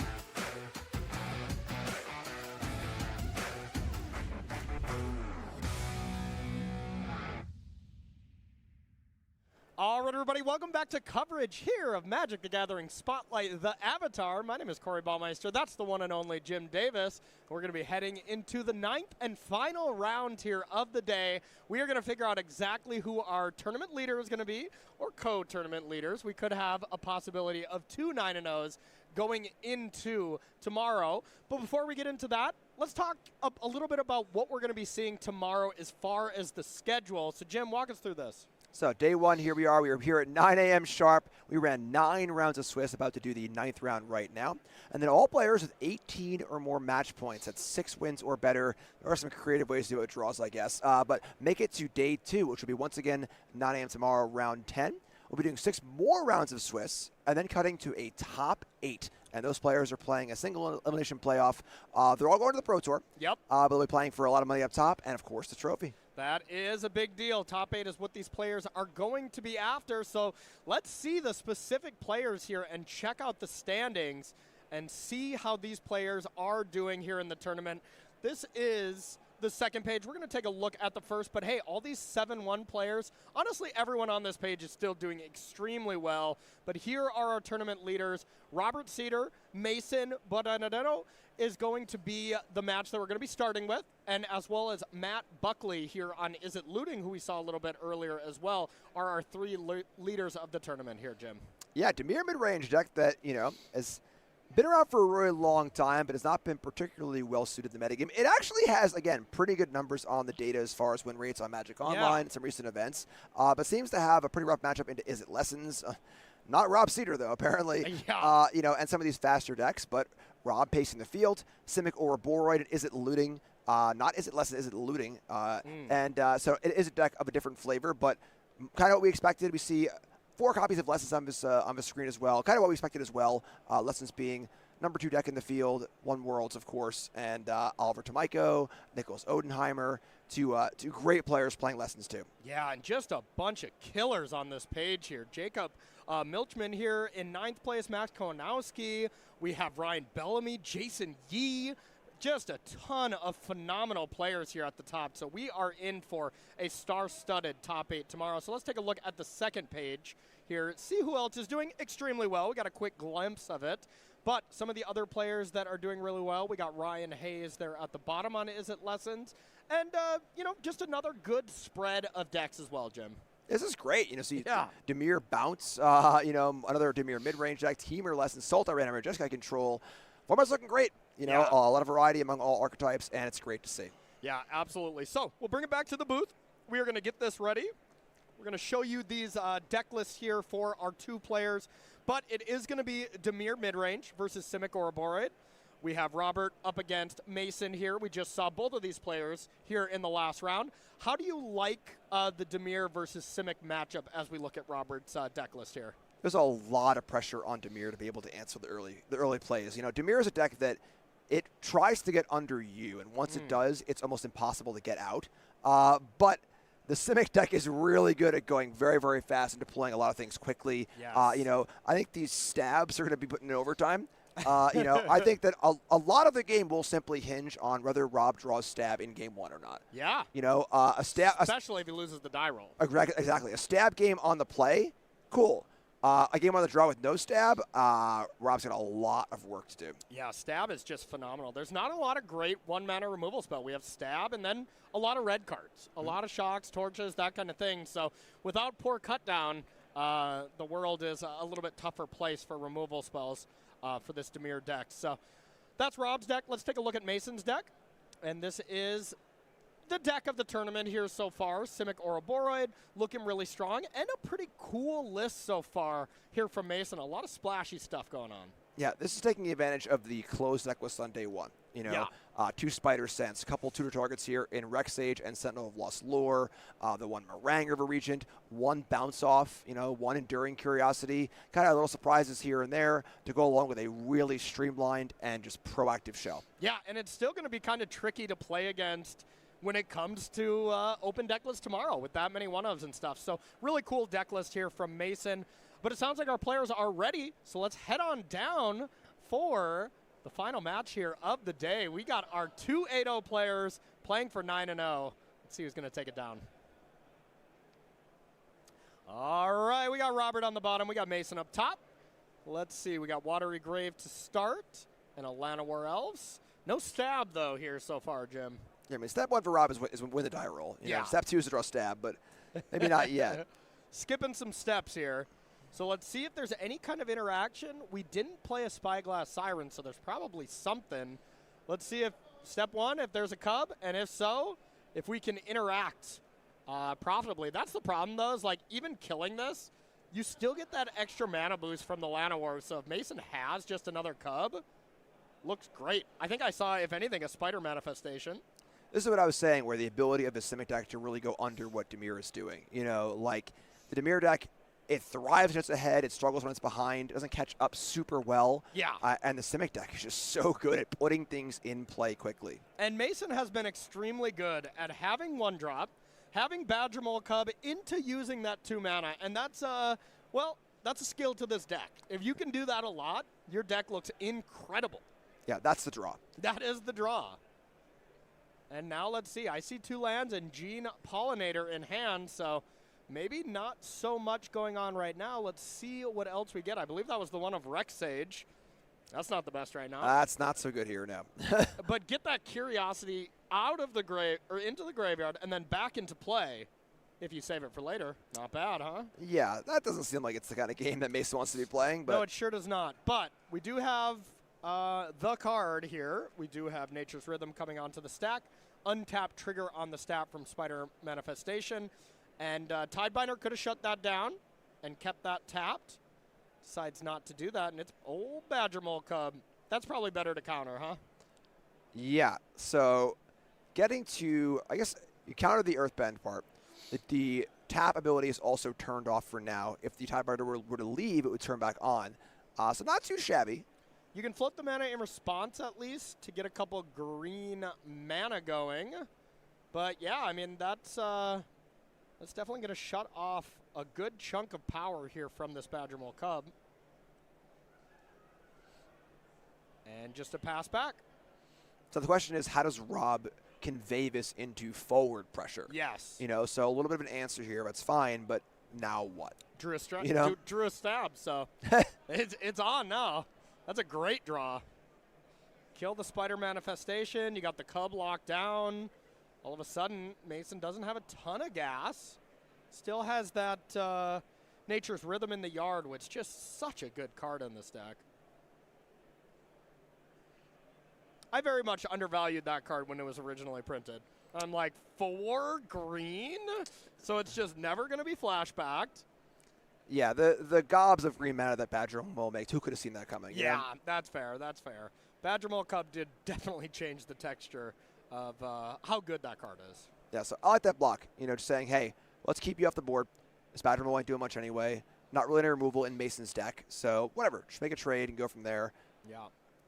And just snapped it off. And Fabloon Trick, tapping Llanowar during the draw step, or in the upkeep, I should say, getting a couple creatures. Rob, this is not your first time in the feature match area, Rob. Yeah, it's a placeholder. We're waiting for some tokens, I imagine.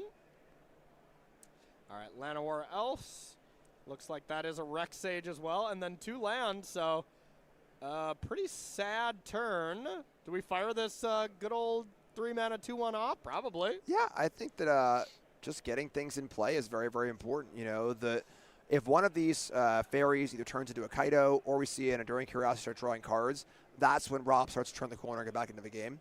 And unfortunately for Mason, there isn't a lot going on. Yeah. But I love that he left the 1 next to it and is like, nah, I'll keep them separate. Come on. What is that, a fish? close enough. Copy? All right. All right, Rob. All right, let's see what we got here for our follow-up. Spyglass Siren. I don't even want to know what kind of counter he's about to pick up here with this map. Just puts Google Maps on the table.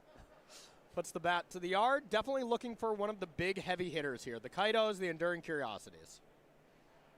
Yeah, I think for Mason, this is definitely a Quantum Riddler matchup, which I'm sure you're excited about. You know, They're all Quantum Riddler matchups, Jim. find a Riddler and get some card draw going. You know, not necessarily about speed. So now what can we do with this harmonized Nature's Rhythm from the board here? What can we get that's spicy? I mean, so you got reduce it by 2 with the 2/1 Reclamation Sage. 1, 2, 3. There's 5 mana available otherwise. So that's 4. Ooh, man, it says 3. You can get a Badger Mole. I think you can only get you can get an Ouroboros, right? I think we're 1 short of that. I could be wrong though. Yeah, So 'cause tap the Llanowars, tap the 2 forests, tap the 2 lands, tap the 2/1, leave Gene Pollinator untapped, and hope Ouroboros is enough. that's 2. Oh, yeah, you're right. Yep. Yeah. Missed it by 1. Missed it by that much. Yep. Yeah, that's all right. We can't win them all. You would have lost game 1 to Max Konowski as well. Yeah. Last round. I know.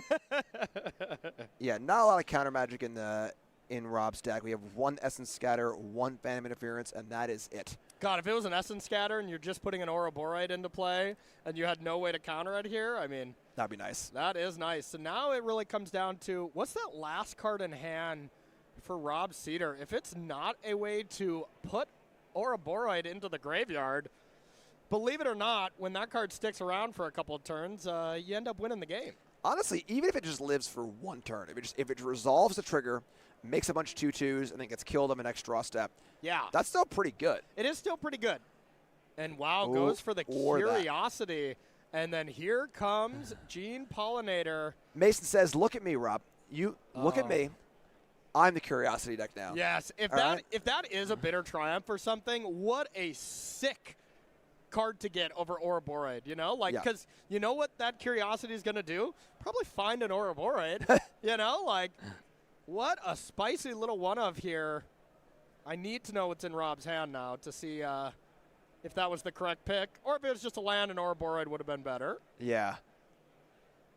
I think Curiosity looks fantastic It here. looks so good. This card, whenever I see this card in play, I just wonder, how is the other player ever going to win? Yes. How is Rob ever going to win this game? And while hold back the creatures, you got to think that is huge advantage to Mason. And hey, that's what these silver bullets really do Yeah, here. love this. Get them in there. Even Yeah. if your 2/2 blocks my Llanowar Elf, sure, I'm going to draw 3 cards. Wow. All right, so now I guess the best card for Rob is just a Curiosity of his own. Yeah, there is 1 into the Flood Maw in Rob's list, which Okay. could prevent the Curiosity from hitting and drawing cards, but that does not seem to be the case. Oh my. It's the Curiosity Massacre. Here comes the fistful of cards. 1, 2, 3. Take 7, draw 3, have some gas in the tank, and oh my goodness, this one of Curiosity looked incredible. Yeah, so even though Mason's draw wasn't particularly great here, it just put a lot of stuff in play. And like I said, Dimir does not deal particularly well with a lot of stuff in play. Yeah.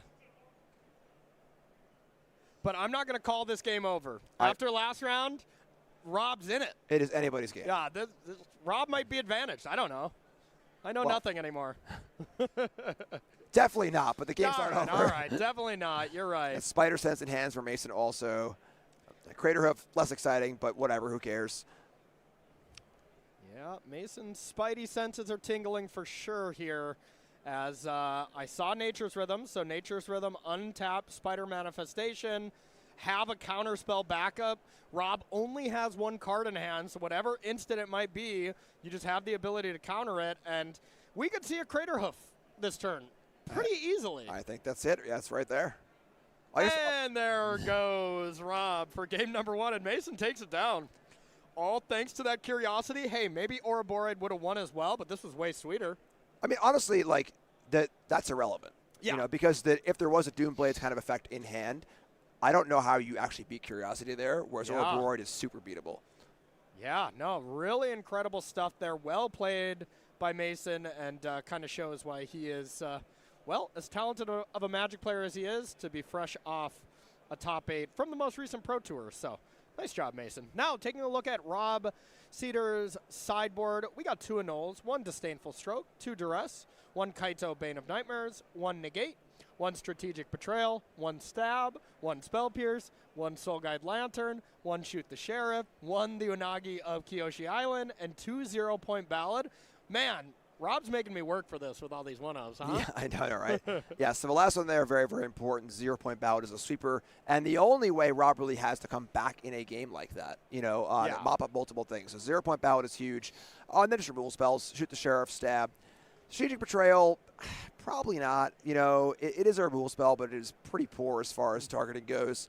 Honestly, I don't hate the Unagi, just like a big guy. Yeah. I think it's really important for Rob to just kind of get in, kill some stuff, and turn the corner. But yeah, removal spells are paramount. And now, again, we are closed deckless. Mason can assume there's some sort of sweeper in the board, and 0-point Ballad is it. Yep, that is fair. Yeah, whenever you your opponent warps a Riddler or something and you flash in the Unagi of Kyoshi Island, that looks pretty good. Yep.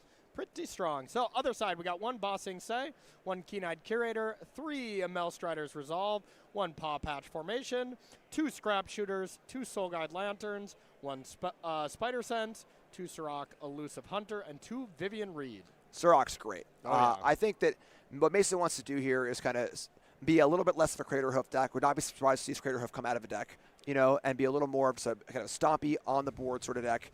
Playing tough threats like Sirach, and using cards like Sirach and Riddler to draw cards, and kind of just get on the board and just keep that snowball rolling. That is fair. So, Jim, I got a hypothetical here for you, okay? Okay. So, what if I'm just sitting at home on my couch right now watching this, and I'm like, God dang it. I really wish I knew about this because I live very close to Atlanta. I should have been playing this event. Is there anything I could have done to maybe avoid a scenario that gave me such FOMO? Yeah, the Star City newsletter. All right, all your events, all your sales, all your Magic news in one place, right to your inbox, well organized, well laid out, and you got to be on there so you don't miss anything. I've been on it for a decade. I'm sure you have been on for about that long too, right? Oh yeah. And whether there's events, whether there's sales, and so much more, go to starcitygames.com/newsletter, sign up, and don't miss out. And what do you know? We're both signed up for the newsletter, and we're both here. Yeah. You know, that's because we knew that these events were happening. We knew about the sales to kind of get our cards ready. And, of course, we know about the newest sets coming out to be able to shop for these products. So you got to be a part of the newsletter, y'all. What are you doing? Get in there. They won't let us play with the cards. We're shackled to the booth here. Yes. But we can think about the cards. Oh, yeah. But, you know, after this round, maybe, you know, play some at dinner or something like that. That sounds good. You want a game? I'm in. Try a game? Oh, yeah. Okay. All right. I did the Simic Ouroboros deck, okay? Oh, man. 4 Pyroclasm, 4 Ultima, 4 Day of Judgment. Wow, you still wouldn't stand a chance, let me tell you. All right, so game 1 went to Mason here. Demir, you know, didn't really have the draw here from Rob. Do you think the matchup gets, like, much better for Demir, or is it still pretty close? I think that having the presence of 2 sweepers helps a lot.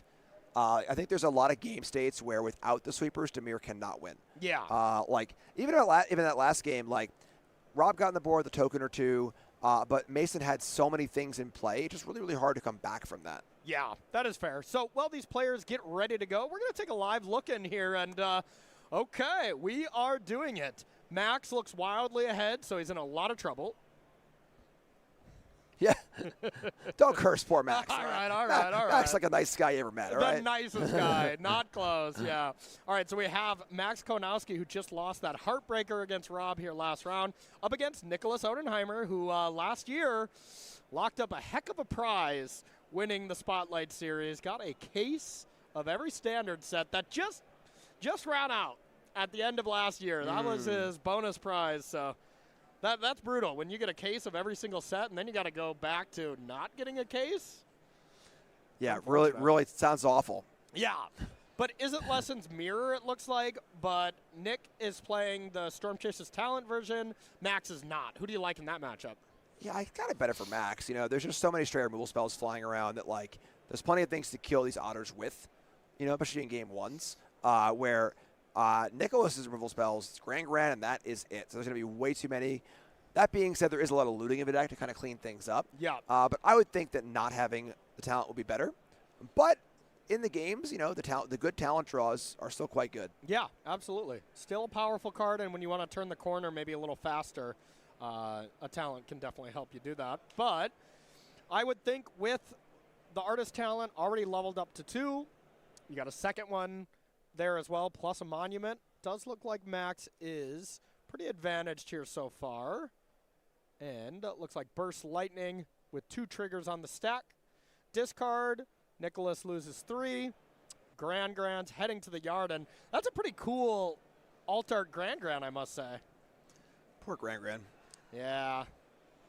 Yeah, we don't see Grand in the show very much. She's literally in the opening scene as they kind of head out, and then, you know, she's kind of just no longer in the show. Spoilers.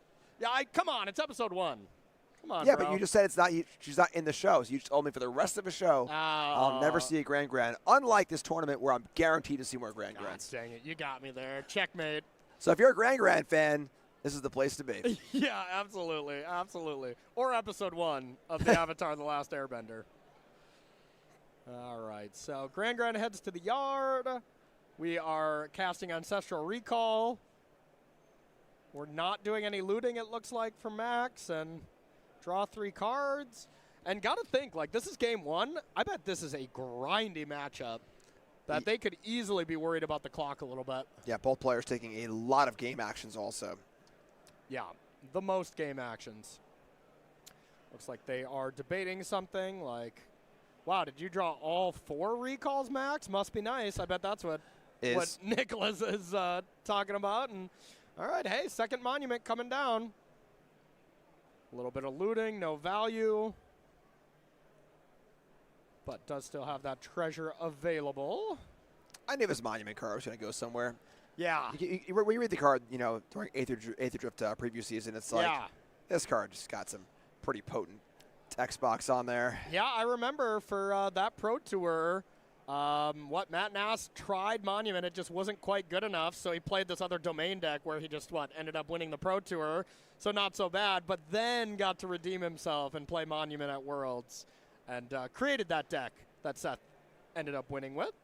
So go, Matt Nass. All right, there's your stab. Oh, Gene Pollinator gets stabbed here.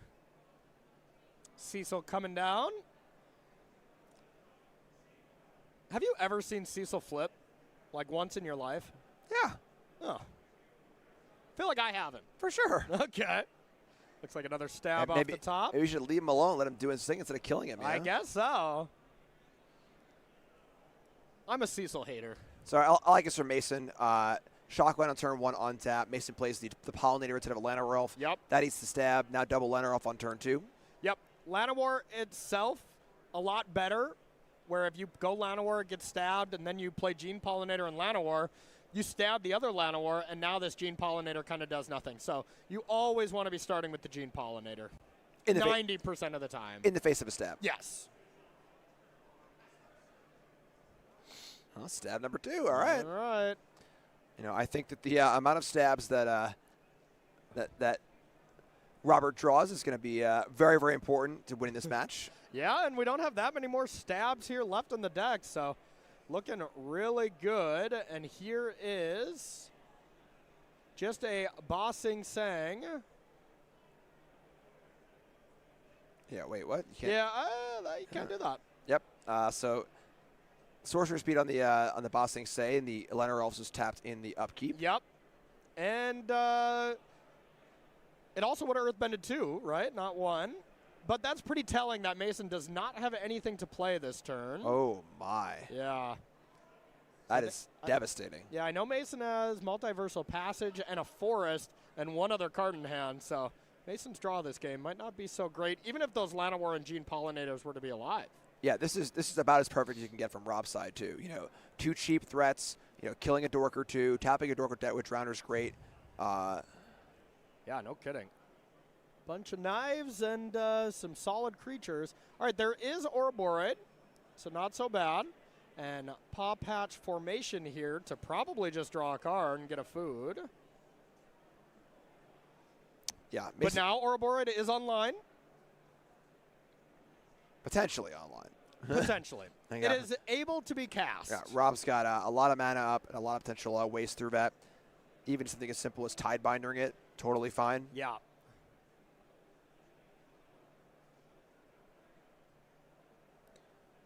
Yummy. Banana for scale. Huh? The bananas for scale. There you go, yeah. Jim's getting hungry. It's close to dinner time. So now see what we got. It looks like we picked up a Nature's Rhythm here. Oh, that's a Sirach. Great card to play first. Yeah, Sirach, clutch sideboard card in matchups that like card's this. so good. Yeah, can't be countered. Adds a card tax onto all of your removal spells. Every deck I've ever played gets wrecked by Sirach. Looks like in hand we have Into the Floodmaw, Bitter Triumph, and Fabloon Trick. He's probably not going to want to tap anything down. Oh, yeah. said this on the stack. That, yeah. Low glance of a judge. Yeah. Little hand shrug. Yeah, this we'll see exactly what happens here. As what is Fabloon Trick? You have to target. Is that? I would assume that is. I mean, you can just. When you do tap target creature an opponent controls, you have to target. Wow. Oh, so yeah, this is the difference of a free card that Mason will get to draw. It's not tapped up to 1 creature, so this could be a big deal. That being said, if the Sirach does get tapped, it is the Drowner gets to get and do some damage. So it's possible here that you don't mind giving Mason the card. I don't know. Still feels bad, I'll tell you that. I mean, I think it's on Robert to kind of get things going here and close this game out, Yeah. So while they get this judge call settled in, let's maybe take a live look in while they get this figured out, and we'll keep you updated here. All right, we're going to head to B and take a quick peek at this. This should be our other undefeated player. It is Matt Buckley on Is It Looting? And whoa, Tiger Seals. They're tapped. They're doing exactly what they do most of the time. They are tapped. Yeah. Okay, does look like our main match has already gotten back to moving there, so just a quick live look in. All right, so instead we're going to see Bitter Triumph on the Sirach. Yes. You can't cast the Fabloon Trick after that and get the free draw. It just it pains you too much, you know? But Bitter Triumph, you got to kill Sirach eventually anyways. Yeah, that's the problem with Sirach where it's like it's always a 2-for-1. Yeah. You play it, you kill it, it's 2-for-1. All right, so Corey, see the literal. I mean, I know. Rob Cedar is here to make us look stupid. To be fair, Rob just drew the water grave that he needed to take 2 damage, so we gotta give him that. But yeah, Cecil flips like it always does, like I was saying earlier. Rob is here to make us look bad. No kidding. He's doing a great job of it. It's not hard, but yeah. All right, so Cecil flips. Now is going to do some serious damage. And saying go, Fabloon Trick to tap down the Llanowar Elf. And let's see what the follow-up is. There's for sure Ouroboros, so looks like no matter what, that's going to be in play if Mason wants that. I'm just going to float the mana for the food. All right. Yep, and now it can play a land as well.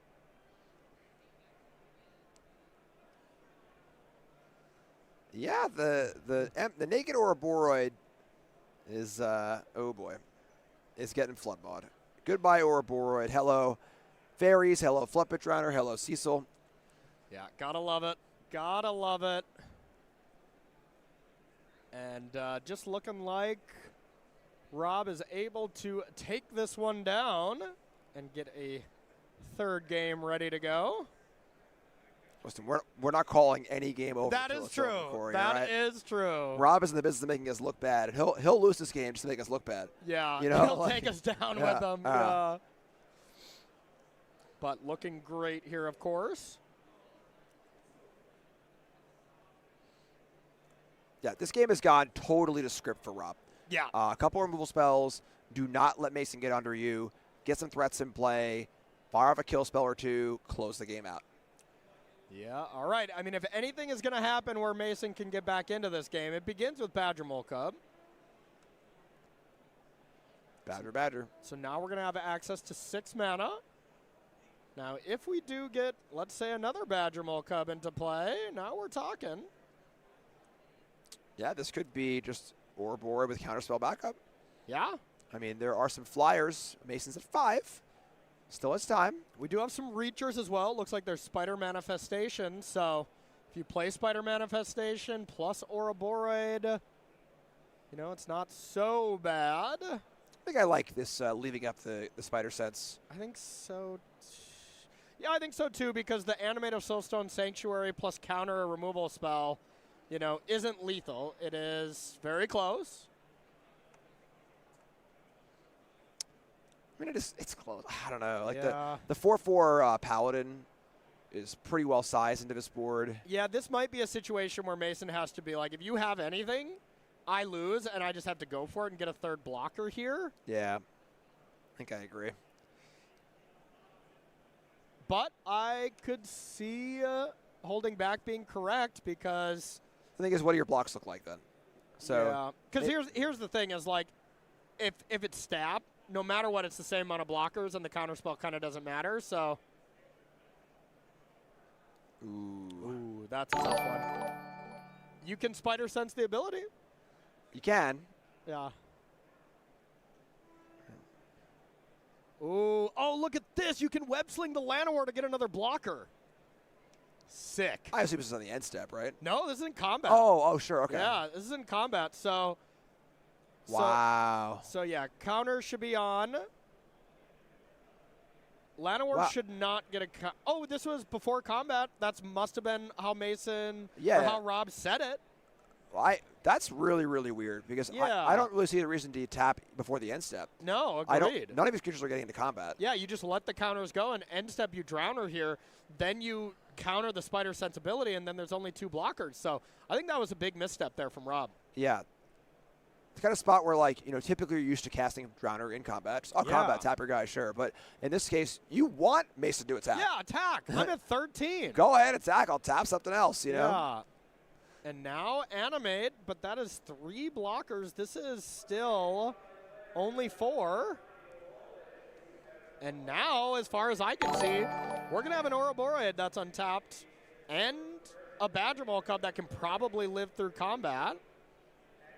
Because, I mean, Ouroboros can get in front of the 3/3. Llanowar chumps the Cecil, and Cub blocks Drowner. I think that's your forced blocks here, essentially.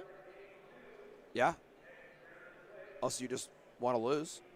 Yeah, I mean, yeah, then, you know what? No blocks. Can't block the flyers anyways, so yeah, the blocks I described there seemed pretty obvious to me. And now this is Rob saying, I have 2 flyers, and one of them is going to connect next turn, and I'm going to win the game, but we shall see. But, man, if you drowned her at end step, this game was over this turn, right? Yep, absolutely. Yeah. So we'll see if Rob gets severely punished for that, or if Mason is just too far behind. Rob's at 17. It's a pretty decent total. Yeah, but what about a second Ouroboros or something, you know? Had first Ouroboros, yes. Okay. Nope. Wasn't punished for it, so game number 3 between our 2 undefeated players to see who is going to be the leader or co-leader of the event. Wouldn't have it any other way, Jim. Going right down to the wire. Yeah, absolutely love it. Any changes we would make here? I think nothing really as far as play draw goes. Same idea. Rob now has to break serve on the draw. Yep. You know, we saw that game. Rob had a fantastic hand on the play. Double stab, 1 drop, 2 drop. Really, really solid stuff. I think that now the stabs are even more important on the draw, so most has got a break serve. Makes sense to me. So before we get into game number 3, let's talk about selling your cards here to Star City Games. Jim and I do it all the time. We got store credit for days because, well, you get some great prices and you get a 30% trade-in bonus when you sell your cards to SCG. You can sell your cards at the booth at one of these 10, 12 events that we're going to be at here in 2026. You can mail the cards in to Star City Games and they will give you a fair and appropriate price for them. Then you can either take the money and run, or you can get that 30% trade-in bonus. So if you're interested in that, check out that QR code there at the bottom left part of your screen, or go to sellyourcards.starcitygames.com for more information. So getting back into it here, while these players shuffle up, we're going to try to take a look in, maybe looking at B if they are still playing, so we can see who the winner was. And we'll take a live look in on another one if they are already done. All right, we're going to take a look in at C here. We got Kenneth up top and Oliver Tomiko, first time on the broadcast here. And looks like we have everything kind of going on here for Oliver. Ooh, talent number 2. Grand's going, Monument's going. Yeah. Oliver has been playing a lot of Izzet decks here, played a lot of VV, and, looks like decided to play some more Izzet strategies here. And, all right, a little bit of news here from our backup table. Matt Buckley took it down, so no matter what, we're going to have 2 9-0 players here, and that's going to be a heck of a match to start it off. We're going to have Matt Buckley against whoever wins between Mason and Robert Cedar. I mean, they could still draw. That is fair. That is fair. Rob's picked up a few draws in his day. Usually playing control decks. Rob's a big control player. Yeah. But that is very true. Yeah, no draws next to Rob here. Only W's so far. And these players have a lot of time, and they've been playing lightning fast. Oh, my goodness. Do we have a stab? We do. Yep. There is a stab ready to go. Okay, I was going to say, ooh, it's tempting here. Is that a spider sense? Because if so, that's pretty nice at saving the spider manifestation. But looks like as a bounce off and maybe some Sirocs. Bounce off, Siroc, maybe a rhythm as well. Yeah, they do look very similar. Yes. Okay, land number 2 for Rob. Heading on back to Mason's way. Takes 2 damage from Multiversal Passage. Has a bounce off, Gene Pollinator, and 2 cards that look very close to Nature's Rhythm or Siroc. 2 Sirocs is awesome. I think they are both Sirocs now, and they look great against Demir, who's just leaving up mana, Yeah, that's the game you want to play.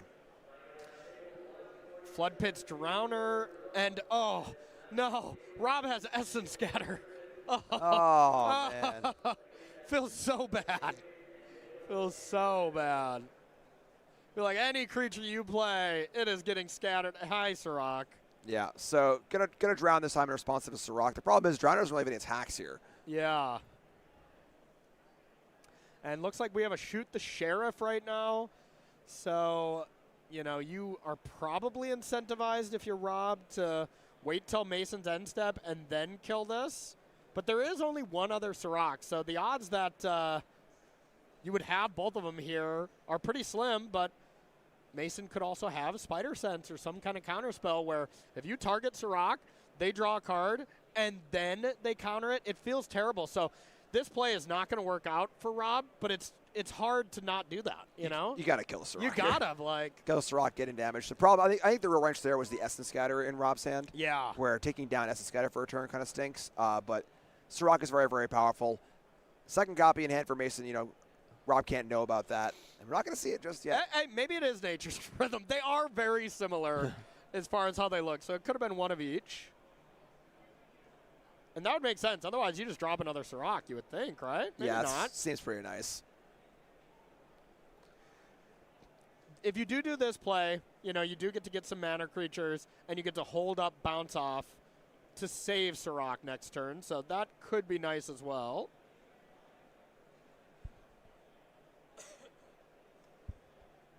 It's quite the atypical hand for Simic or Boroid for Mason. Bounce off, paw patch formation, all of these kind of like, utility cards. Yeah.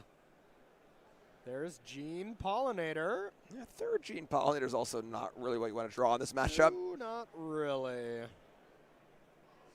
The step down from Llanowar Elves for Gene Pollinator is pretty drastic. Yeah, I've seen some lists that even play like Molt Tender instead. Yeah. Also not great, but it is a card.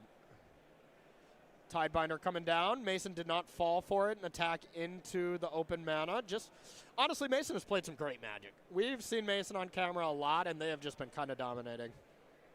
All right, the risky block. Yep. This is like a limited game. 3-2 into the 2-1-2s, risking a 2-for-1. Has bounce off, so it could in theory bounce the Tidebinder, I suppose. Yeah, it doesn't feel great. It does not feel awesome. Takes damage, and there is a Bitter Triumph.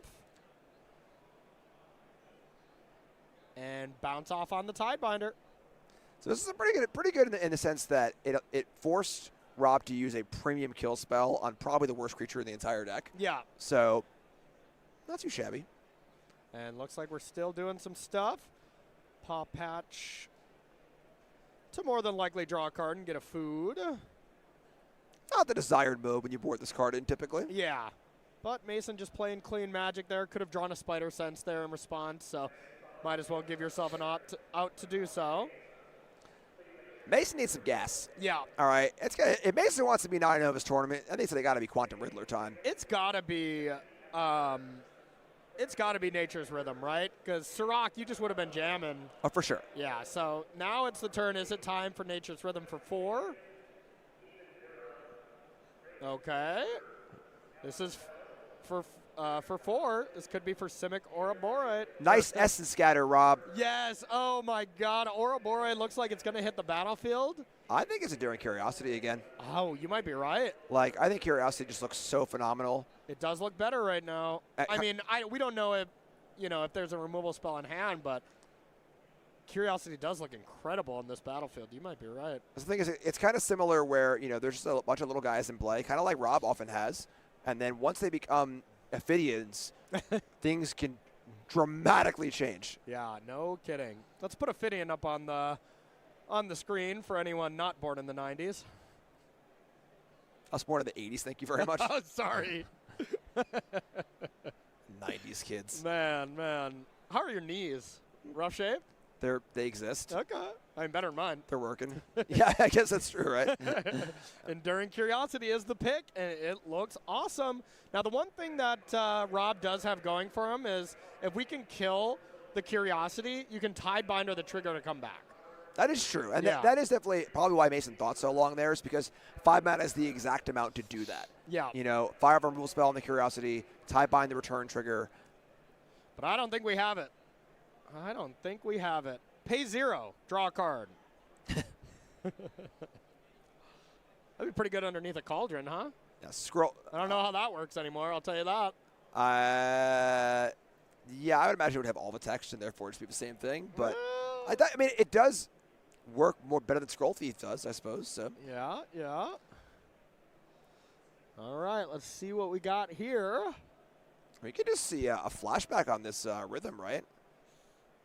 Using the 4 power of the Curiosity. Yeah, looks like what we're seeing here, and this would be a rhythm for 5. Corey. Riddle me this. You know what that? Oh, no, never mind. Sorry. I mean, what that would mean is this poor Essence Scatter has just been devastated all day, all game. Should have played Flash Freeze. Looks like we're attacking first. Just getting in some good old honest chip shot damage. So I'm going to say, hey, do you want to play that Tidebinder as a blocker? Yeah. And so I can go use a triggered ability off one of these creatures. Oh, this is a cheeky little play, and I don't know. It's very interesting. It's really hard to take 2 here and let your opponent draw 2 cards. Yeah, I mean, I think I'm flashing in a Tidebinder. Could also Tidebinder the draw ability of the Curiosity. So draw 1 card, turn off Curiosity, and then maybe you can kill it later. There are a lot of variables here and a lot of possible options. Oh, because it is still, you counter the ability, it would shut off the Curiosity. Correct. So So that if it was killed, it would just die. Okay. Okay. But instead, curiosity on curiosity. Okay. This game's getting interesting. This is getting interesting. So 1 draw here from Mason. And now, I mean, Mason knew that something like this was possible. The Tidebinder was face up, so clearly they have a plan. Was Badger Mole drawn? I mean, that'd be pretty good. Is it Cub time? It's always Cub time. I mean, we could have Cub into Rhythm for Riddler. Has a pretty good turn. That would be strong, but no, it looks like we are just going for good old Quantum Riddler. I like it because the train wreck scenario of Rob having a stab and all of a sudden you don't get to Rhythm for Riddler versus you do here and there's no way Rob is leaving in a Spell Pierce. So it's not worth the risk. Even if you're only drawing 1 card, getting the body in play and then playing the Cub next turn or whatever looks so much better, so much safer. It's a nice disciplined play for Mason. Riddler's also just really big. That's true. It's a good card. Having a blocker for Enduring Curiosity is quite nice as well. 2 Tidebinders, Essence Scatter, and a land in hand for Robert Cedar, which does not look good and line up against this battlefield right now for Mason. Yeah.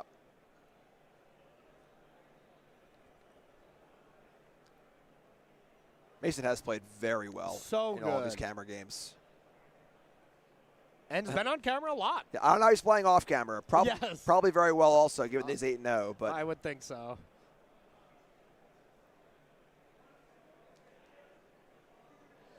Oof. Tough. It is indeed tough. We're going to head back, see what the follow-up is here for Mason. Going to begin with a Cub, and hey, at least, I mean, you're snapping this Tidebinder off when you have 2 of them. Or Essence, of course, yes. I've been holding this the entire time. I can use this card in my hand? Yes. Yes, please. Here comes Riddler. Attack for 4. Looks like just draw 1. But nope, Tidebinder comes down, counters the Curiosity ability, and shuts it off. Yeah, so Curiosity is now a vanilla 4/3, and if it would be killed, it'd be gone forever. Yep. So looks like this is Tidebinder resolving. And countering the ability, just playing a tap land and shipping it back. So, okay. Yeah. Mason? That's still fine. Mason kind of needed a follow-up there. Really needed a follow-up, yeah. But I think does have, does look like 2 cards there. I was going to say is drawing 2 in the draw step with Riddler. But now, I mean, if Rob gets busy with the Curiosity, you don't want to block with your Curiosity that is now a vanilla 4/3. That's tough, because the problem is with the Curiosity play like we saw earlier, you just kind of have to block. You just can't just take it and give your opponent cards, you know? Yeah. Especially in a game that's this tight. Wow. Okay, but Rob is at 6, so I mean, just the whole you could be dead type play.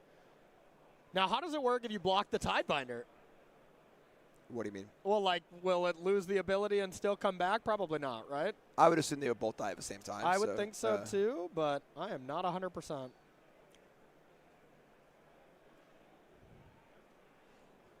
Wow. Okay. Dies, does not come back. Putting No cards drawn. Putting a lot of weight on this Quantum Riddler. No kidding. 1 removal spell on the Riddler, and it would be a lot of trouble. Deep Cavern Bat. Oh, Mason actually wishes they would have that Rob would have taken a card, then Riddler would have drawn 2. It's pretty funny. Yeah. There also are 2 Restless Reef in play for Rob, so a couple sneaky creatures hanging out too. Mason is just like anything but a land. A land is devastating. You can't get down to 1 card. You probably have to leave a Riddler back. And then it could be back in Rob's favor here. Yeah, Deep Cavern Bat having the ability to chump block is a pretty big game. Yeah, no kidding. Plays the Forest instead of the Multiversal Passage, though, so that's got to be telling of something. I think that might have been a Spider Sense. Which is not bad here. Yeah. Just hold back on defense, hope your opponent plays something, counter it, and then draw 2 off Riddler. This game is not over. The problem is that if Rob fires up a Reef, it just attacks, now what? You know, you can't really block because of Death Touch. It's going to draw some cards. Like. Oh, I know. You counter the triggered ability from the Restless Reef. What? Right? With Spider Sense, can't you counter the trigger when it attacks to mill 4, and then you get a card out of your hand and you get to draw 2? Oh, you just want to like get? I just want to be able to draw 2 during Okay. my draw step. Okay. You know, I mean, I would do that. I'm like, you can counter that ability, yes. Yes. But if your goal is to empty your hand, then yes, you can do that. I mean, get down to 1 card so you can have more draws at more Nature's Rhythms to play another Riddler kind of thing. So let's see if Mason goes for that. I think I would. Yeah, very reasonable. Okay. Or, wait, no, it's much better to just counter the Curiosity trigger. Correct, yes. Yeah, okay. Wait. I don't know if we saw it or not. Spidey sense. Yeah. So I don't know if he saw it or what, but the judges will, of course, handle it. Yeah, no, nothing malicious here from Rob, of course. No. Just playing the game, want to draw a card. Spidey sense does not often counter an enduring curiosity card draw triggers, so Yeah, no kidding. bit of an odd scenario here. But it is great here, right? You deny your opponent of a draw, and now that means you get to draw 2. Just a 2-mana draw 2. Yeah. Just 2 mana, your card's gone, I draw an extra card. Yeah. And, I mean, to be fair, look at the clock. These players are both playing fast for a reason. They don't want to draw. A draw isn't devastating to them by any means, but looks like they are doing a fix of shuffle your deck, randomize it so you know nothing. Probably a little GRV here. Yep, no problem. Yeah. Now no draw. 4 damage is dealt, and 2 draws from Mason here. A 1, a 2. And is there some gas, Mason? Ooh, I think that's a Planeswalker, and the only one it could be is a Vivian, right?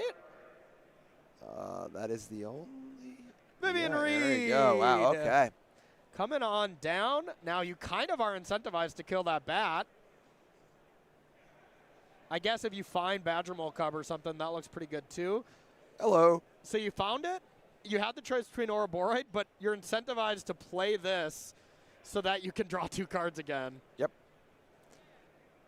Yeah, Vivian is a really powerful Planeswalker. It doesn't really line up with the texture of the format very well. Yeah. It's a pretty fast format. But in slower games, it is phenomenal. I mean, it's an extremely powerful Planeswalker in 2013, for sure.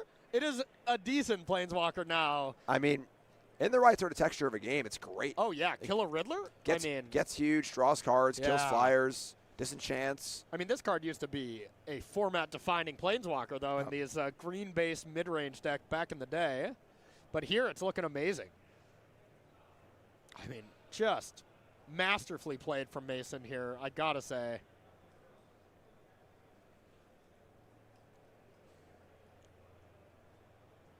All right, there's a bat. We knew the card in hand. And just a pass of the turn. Quantum Riddler gets to draw 2 more cards. I'm surprised not to see another Reef attack. Yeah. You know, like, there aren't really any good blocks for it. Get in, deal 4, draw a card. Yeah, clearly we have something to play here. Maybe, I think it's still a second Tidebinder. I don't think we've seen both so far, so maybe Tidebinder to counter a Vivian Reed activation. Or counter this. Resolve on the Forest. That is a fight. Yep, gain 1 life. Up to 7. Turning off the old Vivian. Okay. Yep. And does turn it off full stop, right? I believe so, yes. Yeah. Quite good. And now I bet we see a Reef attack if there's nothing impressive. But, I mean, right now, Rob has had a Quantum Riddler problem. That is what needs to die. And there's not even that many removal spells from Rob to be able to actually deal with it. What a match this has turned out to be. Yeah, really, really great match to end the day on. These players are earning their dinner. Yeah, no kidding. Okay, 4 mana. Is it Reef time? Let's go. Attack. Milling Rob. Yeah, Rob milling himself, more so because he wants to not mill any more copies of Nature's Rhythm. Yeah. a 1 card, a 2 card. Quantum Riddler has drawn a full grip of, 7 cards so far. There's Badger Mole Cub, and I believe we did also see Nature's Rhythm off the top here. So Mason is doing it. I could be wrong. Maybe I didn't see that, but it looked like it. And I mean, if it is, you just kind of start with it for 2 and get a cub and then try to play the big bad. Nope, guess not. That's 8 mana.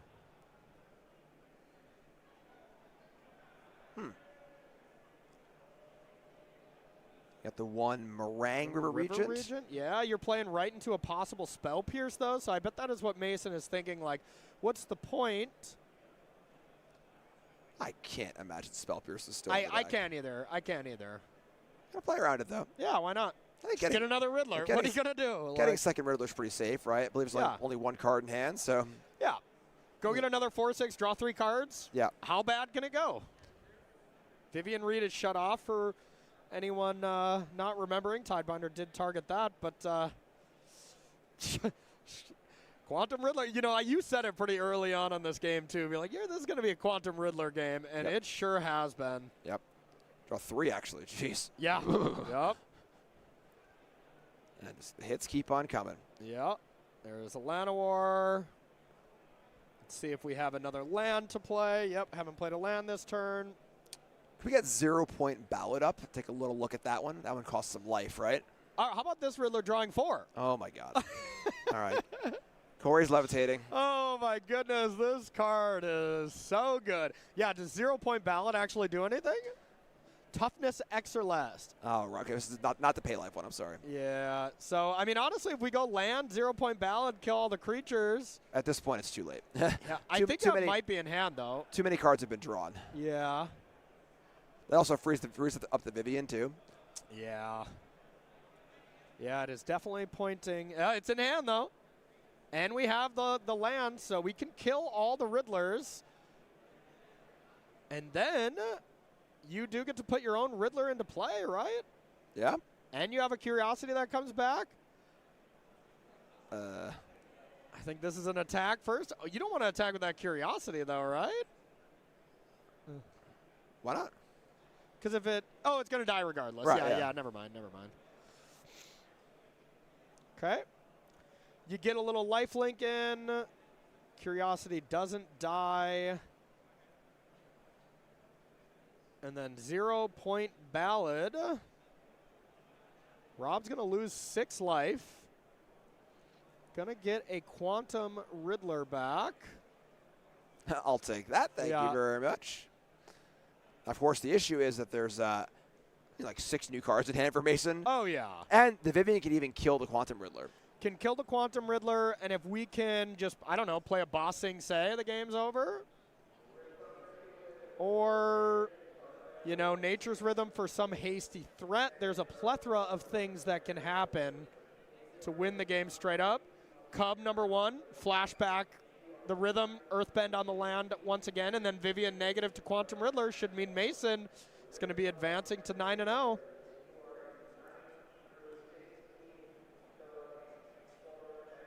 Okay. Or Meringue, that works too. How about give me that Riddler back?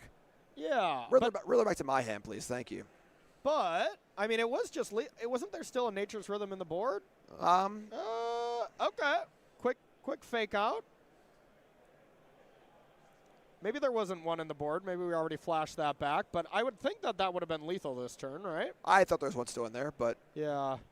Either way, it looks pretty good for Mason. Either way, there was the Boss Sing saying. So if we did that earlier, would have been able to take it down. But yeah, like you said, it's going to be over next turn. Doesn't matter too much here. Yeah, a lot to fight through. What's the ultimate on Vivian? It's like I think like every creature gets +2/+2 and has like a bunch of abilities. Oh, taking himself out. And that's it. Mason is going to take this down and is going to advance to 9-0 over Robert Cedar there. Impressive stuff.